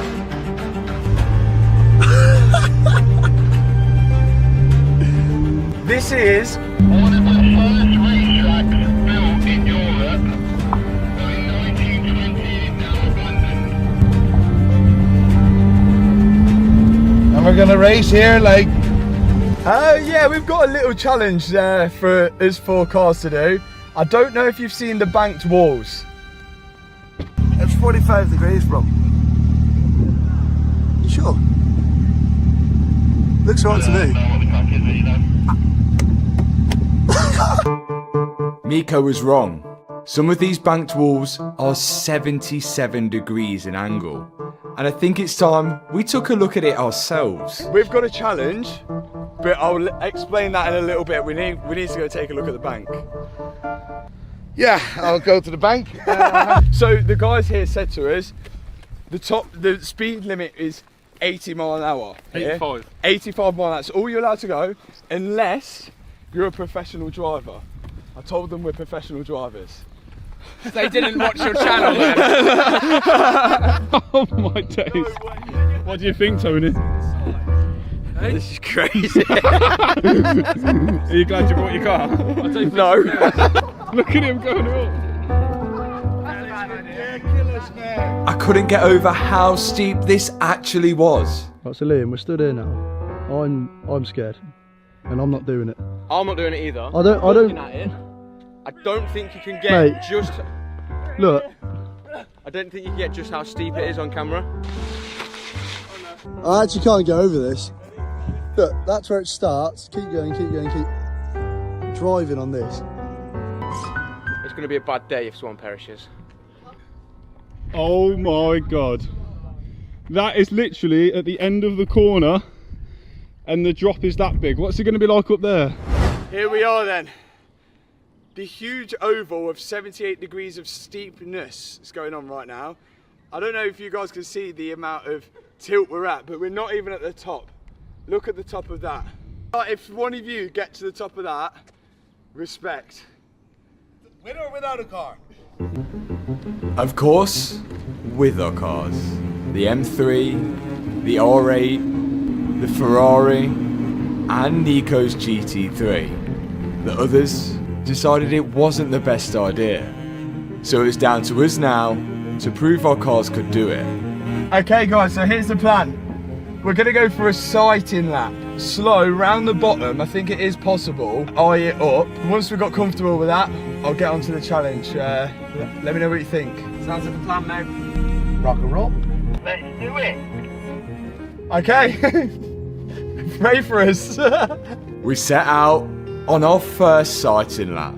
Okay, oh, the road surface is horrendous. This is the bumpiest surface I've ever seen. How bad does this feel already at this point? I've already got a fault coming up. It says a 4-wheel drive fault. I've got a fault. 4-wheel drive fault. Oh no. Wow, there's some serious potholes. And I think Nico was just trying to take it all in. Wow, this is so special. Oh wow. And I could understand why. This was truly a once in a lifetime opportunity. You know what the craziest thing is, right? From when I was a little kid, I watched Top Gear and then later Grand Tour. And this is one of those challenges, one of those cool things, and I'm actually living it. Like I'm trying to enjoy every moment, every second that we're here so much, because normally you forget about that stuff, you'll forget about. I want to absorb everything, I want to enjoy this, so I can just, it's really surreal. It really was surreal. And it made it that little bit more special that the BMW M3 that we rebuilt has made it here, along with the Ferrari as well. And not only that, I get to share this experience with my dad. But now we need to get on to what we actually come here for. Okay. That is just wrong. I need to see what they think. Ben's got a suspension fault already. I've got like a fault code here that says it's flashing the little suspension light saying that it's not locked or something. These have mag ride and everybody changes them for coilover suspension because they get a lot of faults, and I imagine sitting on the side like that, it's confusing the hell out of the car. I would say it just needs clearing and going again, but if you clear it, which I can clear it, it will go back on again as soon as you go around the corner. Right, okay. The Grand Tour lads actually visited here before. That's one of the scariest things I've ever done in a car. Ever. And now we're about to replicate exactly what they did. Just like on the Grand Tour, that's a speed gun. What we're going to try and do, we're going to measure the speed of the exit after the big berm. Fastest speed wins. Right. Just to clarify, the speed limit's 85 mile an hour. That's limit, so you can't be below that. So you know the rules. Fastest around the curve wins, slowest has to run a lap of the track. Chris and the team are going to be standing at the edge of the curve, closer than the Grand Tour guys, with a speed gun to measure the speed. And it's Nico who is up first. Nico. Yeah. Don't kill me. I won't kill you, bro. I won't kill you. We are ready for a full send. We're ready for a full send. 3, 2, 1, lift off.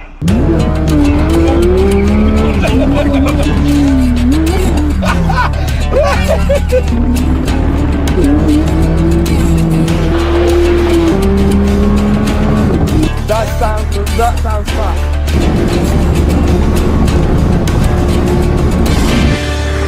Oh, he's bouncing like mad.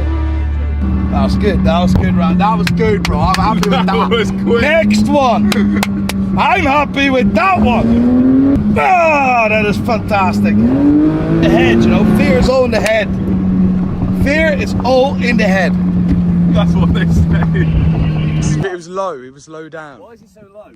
Yeah, it's low, That's isn't it? fine. That's fine. That's his run. Yeah, That's his run. Everyone had 4 attempts, but every one of Nico's attempts seemed quite low down the curve. That was insanely scary.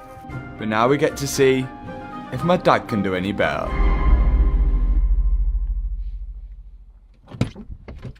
The next contender. Are you looking forward to this? I don't know who's worse, you or Nico. So now it's the first run for the Ferrari F430, with an engine and gearbox rebuilt by ourselves.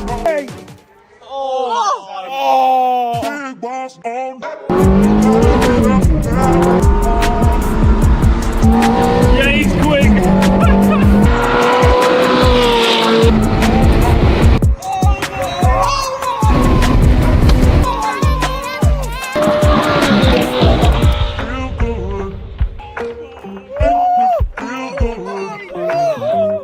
Oh my god! And that was his first run. Do you know what they call him? That was insane. On hitting the ground. I'm getting out, I'm leaving, I'm not getting in there. You're crazy, what are you doing? You're mad. No. Are you alright?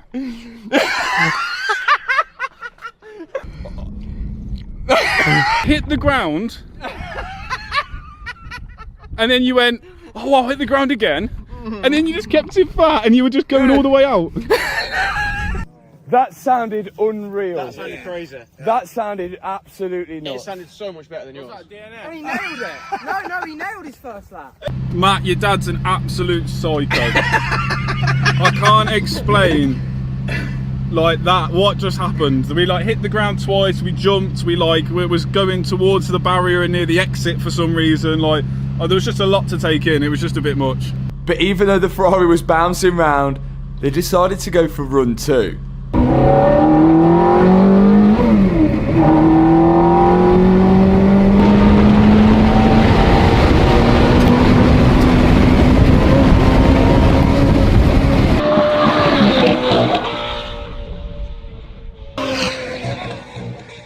That was hitting the floor. That sounds unreal. I'm happy with 2 runs. You happy with 2 runs? I'm happy with 2. I'm happy with 2 runs.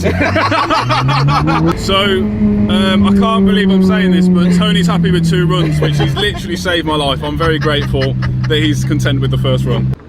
Now it was down to Ben. What is he doing? Now it was down to Ben. Oh my god. He can't park in the grid, but can he drive round the oval? He was out in vengeance.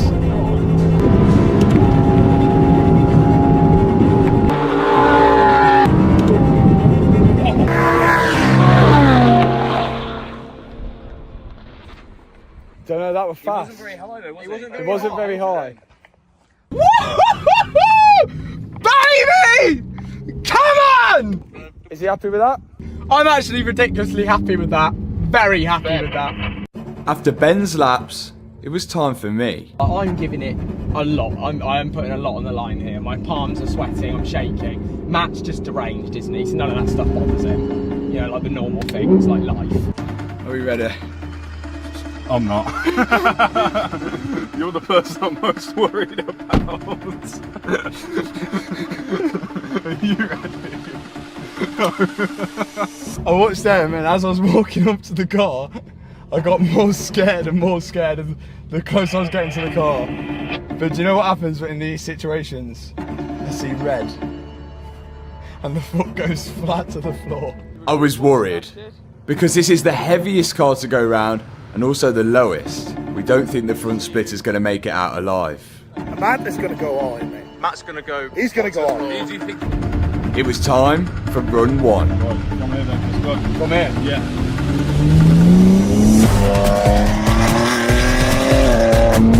It was so bouncy, and I was trying to go as high as possible. Oh my god!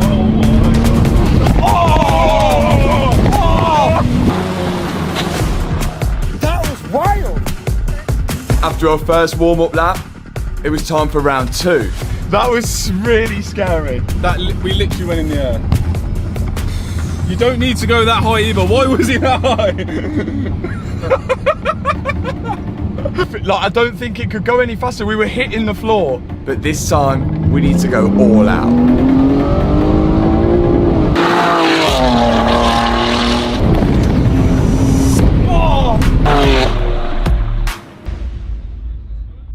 That went on sideways there. Done, finished. That might have been finished.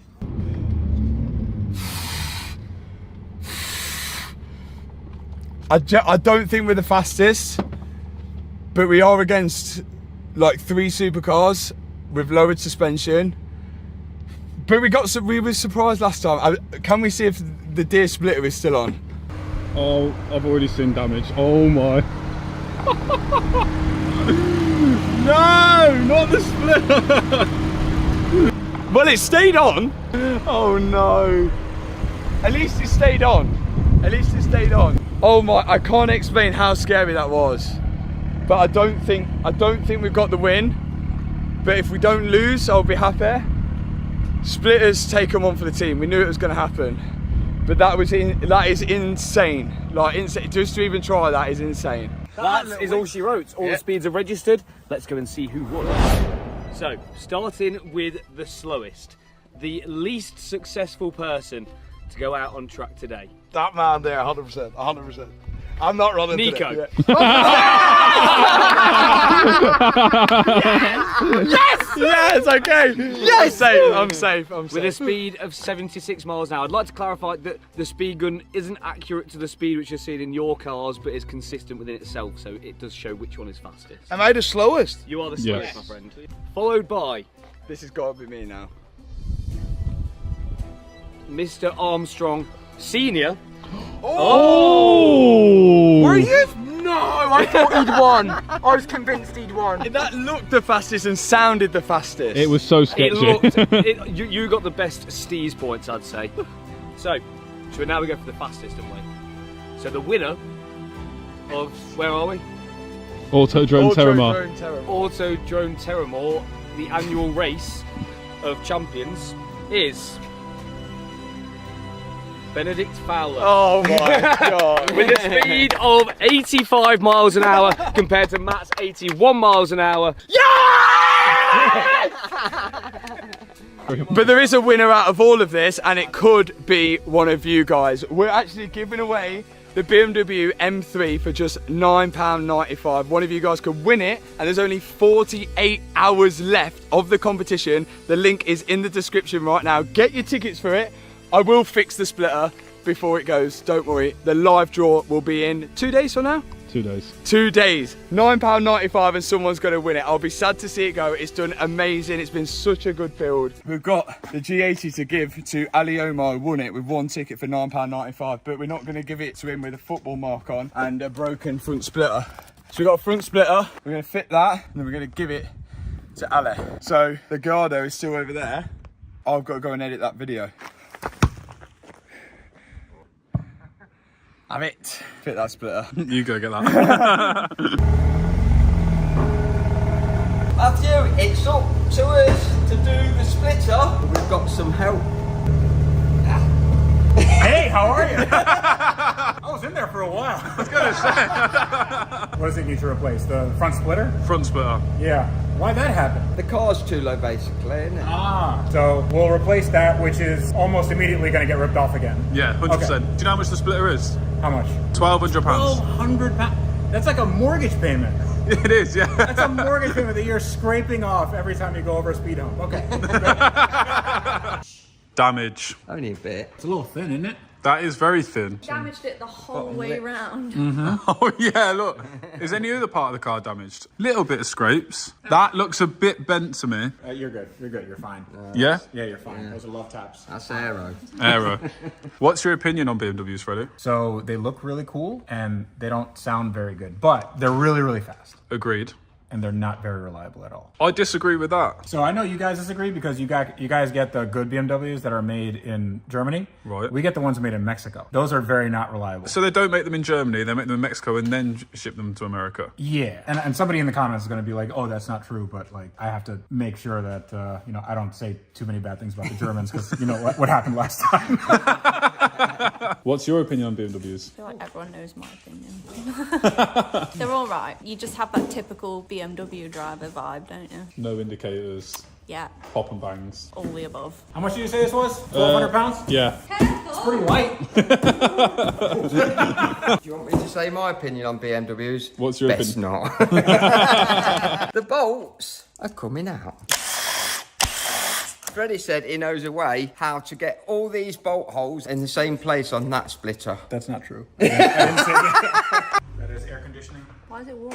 Oh, it would be cold. It's just water. It's a little water. Bit of water. What's the chance of us getting all the bolts in the same place? Old one off. You got it? You got it? That's heavy. So if you have a little bit of grease, we put a little bit of grease into each hole, offer it up, and then you'll see where the grease... That's not a terrible idea. No, that's usually how you do it. It's not terrible. It's not the best. It's not the best. That's all I got. So what happens when this is for an M5? Oh, we're going home. Be careful, you need hands with it, man. Does it come with instructions? There is. Oh, there is. What? Look at that. Usually they put sweeties in here.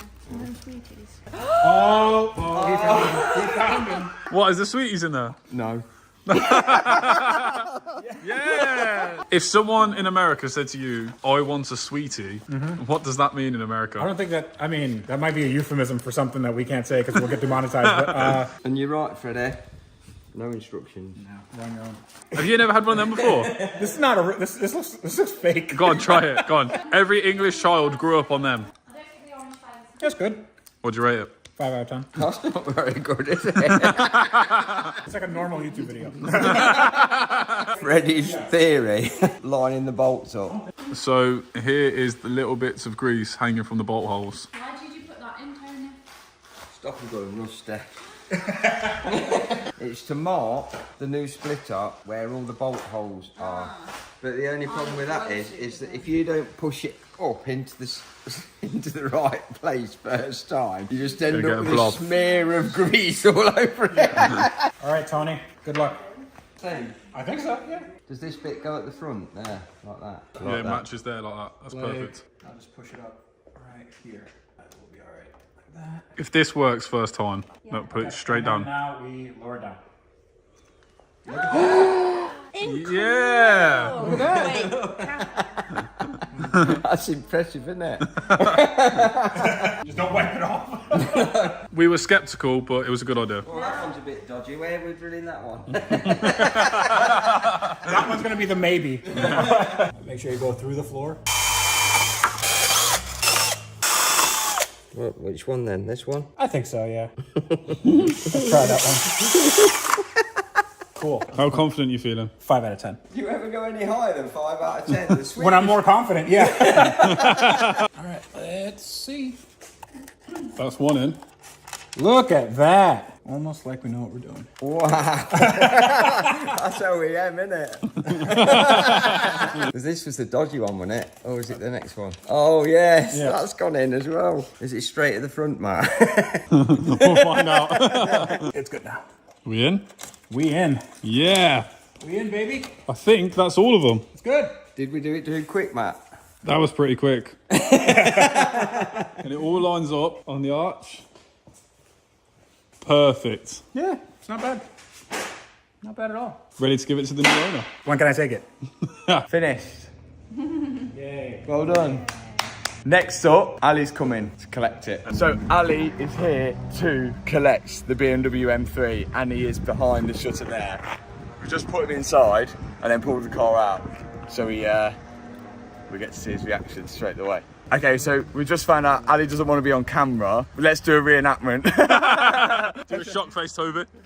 And off goes the BMW M3.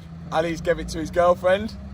I'm sure she's going to enjoy it. And we're back with my BMW. It's lasted a week. The car does start. And it does run and drive, but it's in a... Well, we think it's in a limp mode. What we think has happened, well, what we know has happened, is on this screen, it'll come up telling you that you can do a software update on the BMW. Now, because this BMW is tuned, you don't really want to update the software because it could wipe the tune or anything like that. We forgot to tell Ali that, and I think he's tried to update the software, and then midway through, it's like the car's had a nightmare, and it completely shut down, wouldn't lock, wouldn't drive, wouldn't start, the battery's gone completely flat, and then now the car won't fully sleep. So when he locks the car now, it's like something's on all the time, and it just drains the battery. So next time when he comes to do it, next time when he comes to start the car again, the battery's completely flat. But it seems to be driving okay at the minute. Now, it got taken to BMW, so the BMW tech messaged me and said if we touch this car, it is likely, one, he's going to lose his warranty because they'll see that he's got a tune on it and everything like that. So we didn't want them guys to plug in, and two, if those guys plug in and do an update on the car, it'll wipe the tune off the car. The ECUs will be locked, and we need the tune on the car because it's got all the additional modifications to it. At the minute,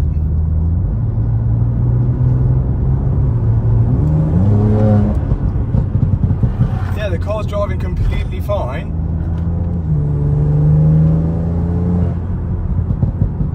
The car's driving fine, there's no warning lights anywhere. So I assume they've not wiped the tune. There's no problem with the engine tune, which is good, because if BMW had wiped the tune, we would then have to send the ECUs back to Poland to be unlocked, which is not good. But good news is, put it into M mode. Yeah, it's fine. That's good. That's the good news. Yeah, it's good. So let's get this back, and let's get Kyle from Define Coding to plug into it and try and do a software update. Well, it's good actually. It was a bit of a Bob yourself moment, because he took the car, we thinking it's a 10 out of 10, 100% car, and then next thing we see it on a crane being lifted into BMW, which we thought, what is the problem? But at least we get to have another little go in it.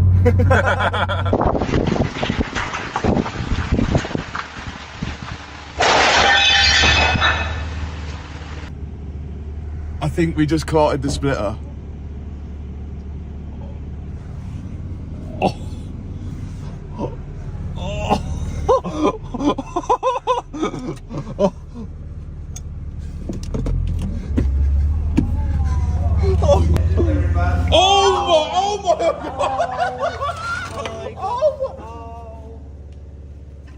Oh my God! You should be allowed to drive. There's your splitter, mate. Oh my God! Look what you've done to the floor! Oh no! Oh my God! You're joking! Oh my God! It's just got so much longer. It just got a lot worse. It's just got a lot worse. Matt was like, we'll put it into the dyno, drove it in, all these tiles just exploded in front of the windscreen. There's another £1,000 gone. So it broke. We've literally drove into Mallory Performance. How did he not get over that? This is thousands of pounds worth of damage. No, not even that low. That didn't sound like a scrape, that was a full That smash. was a crash. Yeah. I'm surprised the airbags didn't go off. Yeah. So it looks like the BMW is going to be here a little bit longer. I'm going to have to rig Auto ID to order another splitter. Look at the floor. Took all the tiles. I just come straight in and it just took all the tiles out. Yo, you know that splitter I just bought off you? Yeah. I broke it again. Oh my God. Does it come with a warranty? Yeah, it's a warranty on that. Can I order another one, please? I'll get the boys on it now. We might as well do a monthly reoccurring payment. Yeah, I'll get a subscription set up. A lesson learned. A lesson is a blessing. I will no longer go full speed into the dyno. Right, let's get this electrical fault solved. That was a small blip in this video. Just a small one. But I need to not drive in Nikes. What are you going to tell the guy? I don't know. Let's hit him with a positive. We'll fix this. Oh, so we could ask him. There's good news and bad news. Which one do you want first? Let's fix this fault. Let's fix it. Car from Define Coding is in there. I reckon he can solve this. I'd say we left on a high, but we kind of left on a bit of a low. We'll get it fixed. Everything's fixable. Electronics are going to be fixed. Front split is going to be fixed. And Ali will finally have the BMW M3 that he won for £9.95. You join us at the scene of the incident of the last video where I crashed into the floor of the dyno bay, taking the splitter off Ali's BMW M3, my old BMW M3, which we are fixing because one, I broke it, and two, it has a weird electrical fault, which we have now found, we think, the carbon bucket seat. So Kyle at Define Coding has been plugged into it all day trying to find why the battery keeps draining. So the batteries, the car basically won't turn off. When you lock it, that it is something in the seats that is doing that. Remember, we changed these seats from the comfort seats to the carbon bucket seats. All I did was change the seat over onto the original rail and module. Carl's coded the module to the seats. It's electric rubbish. We can't do it. So Carl's coded that, but now there's still an issue. That's why we've got Dips here, because we've seen that he's a master of electronics. Have we got to take the seat out? We'll have to lift the seat up just so I can get to the plugs, so then I can check the pin out on each one, and then what we'll do is we'll repin it if needs be. It should be alright, man. What did he say? Regrets, you got to repin it. The electrics, we love it. Well, I'll let Dips do this because I don't want to be touching electric stuff. Actually, I'll happily undo the bolts for the seats. All we want to do, so when we get this seat out, is have a look at how many wires are going into the big plug that plugs into the bottom of this seat. And then we're going to get the old seats out. Luckily, I've still got them. And we can count the wires there and see if there's any differences. And if there is, we're going to make them the same. Okay. Right, the weird thing is, now thinking about it, when I changed this seat over, I kept all of this. So this is the module, I guess. Yeah. I kept all of this, and now I'm wondering, what did I actually change? When you say you kept all of that, do you mean you kept... All of this was left, all I took the seat off was this. I took the seat off. So this is all off your original seat? All off the original. Yeah, so basically, where this gets plugged into the seat, yeah, where this plug goes into the seat, and then from the module into the seat, right, that's the bit that's going to be... where it's going to be that's the where problem. it's going to be different.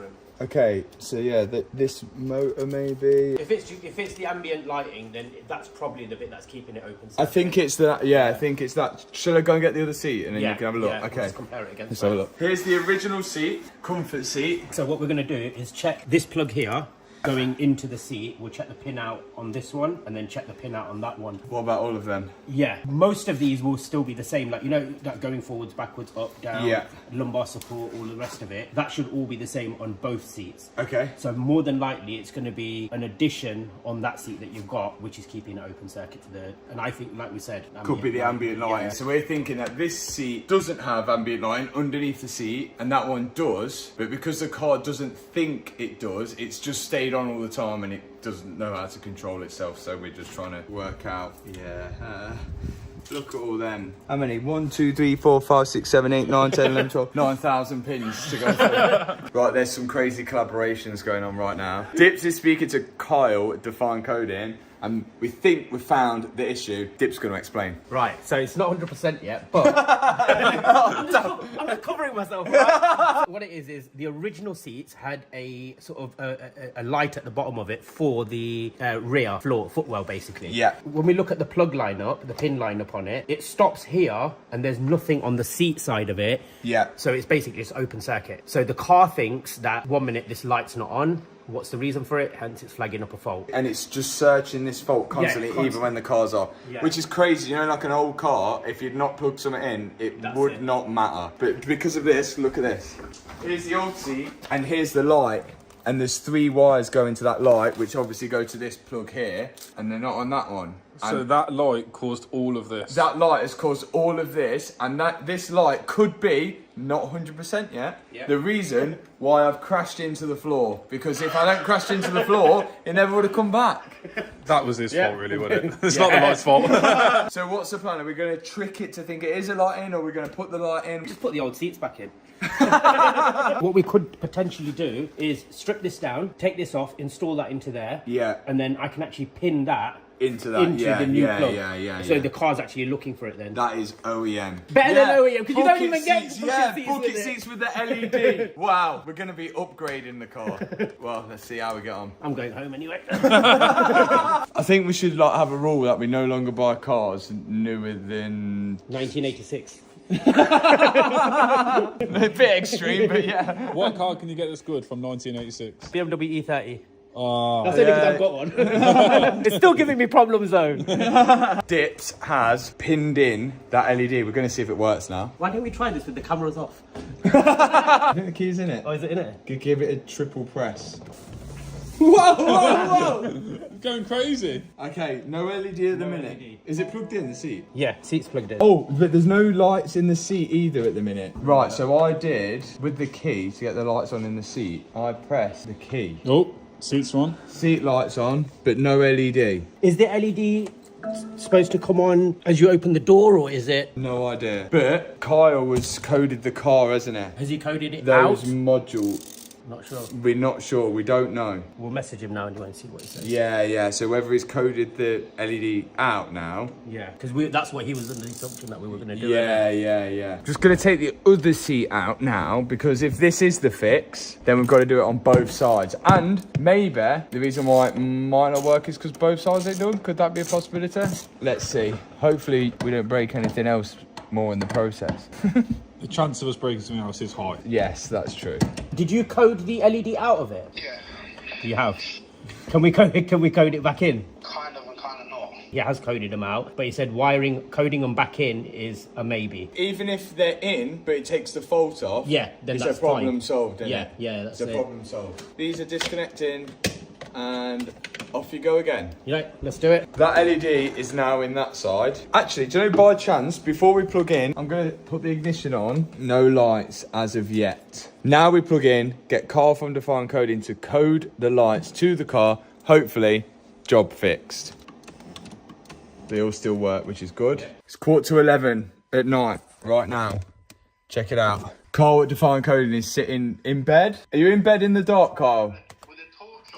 But look, the footwell light is working and all of the ambient lighting is working. We're moving in the right direction, but it is very late. At this point, I think we need to give the car to Carl. And actually, well, Dip's been here session this. He didn't want to leave, so he's just desperate to do it. We're nearly there. I have no idea what he's doing, but somehow the car's working. I'm back on the Garda. 12:15. Have you two done it? Yes, we've done it.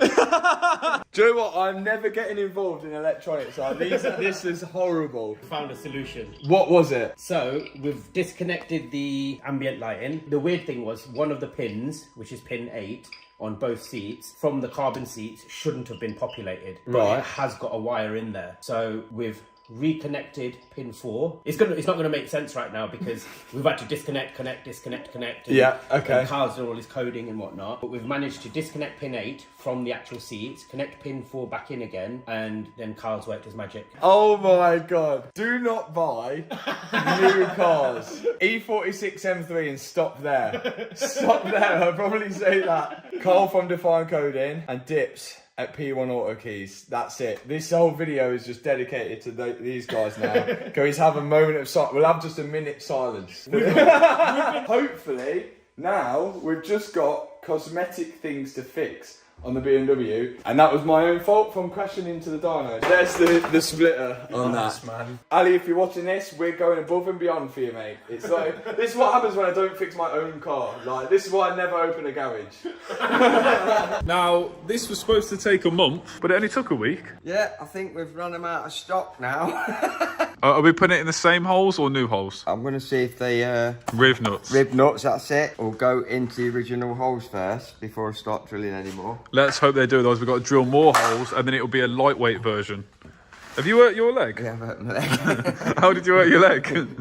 Can't say. Why? It makes me feel small. How are we looking?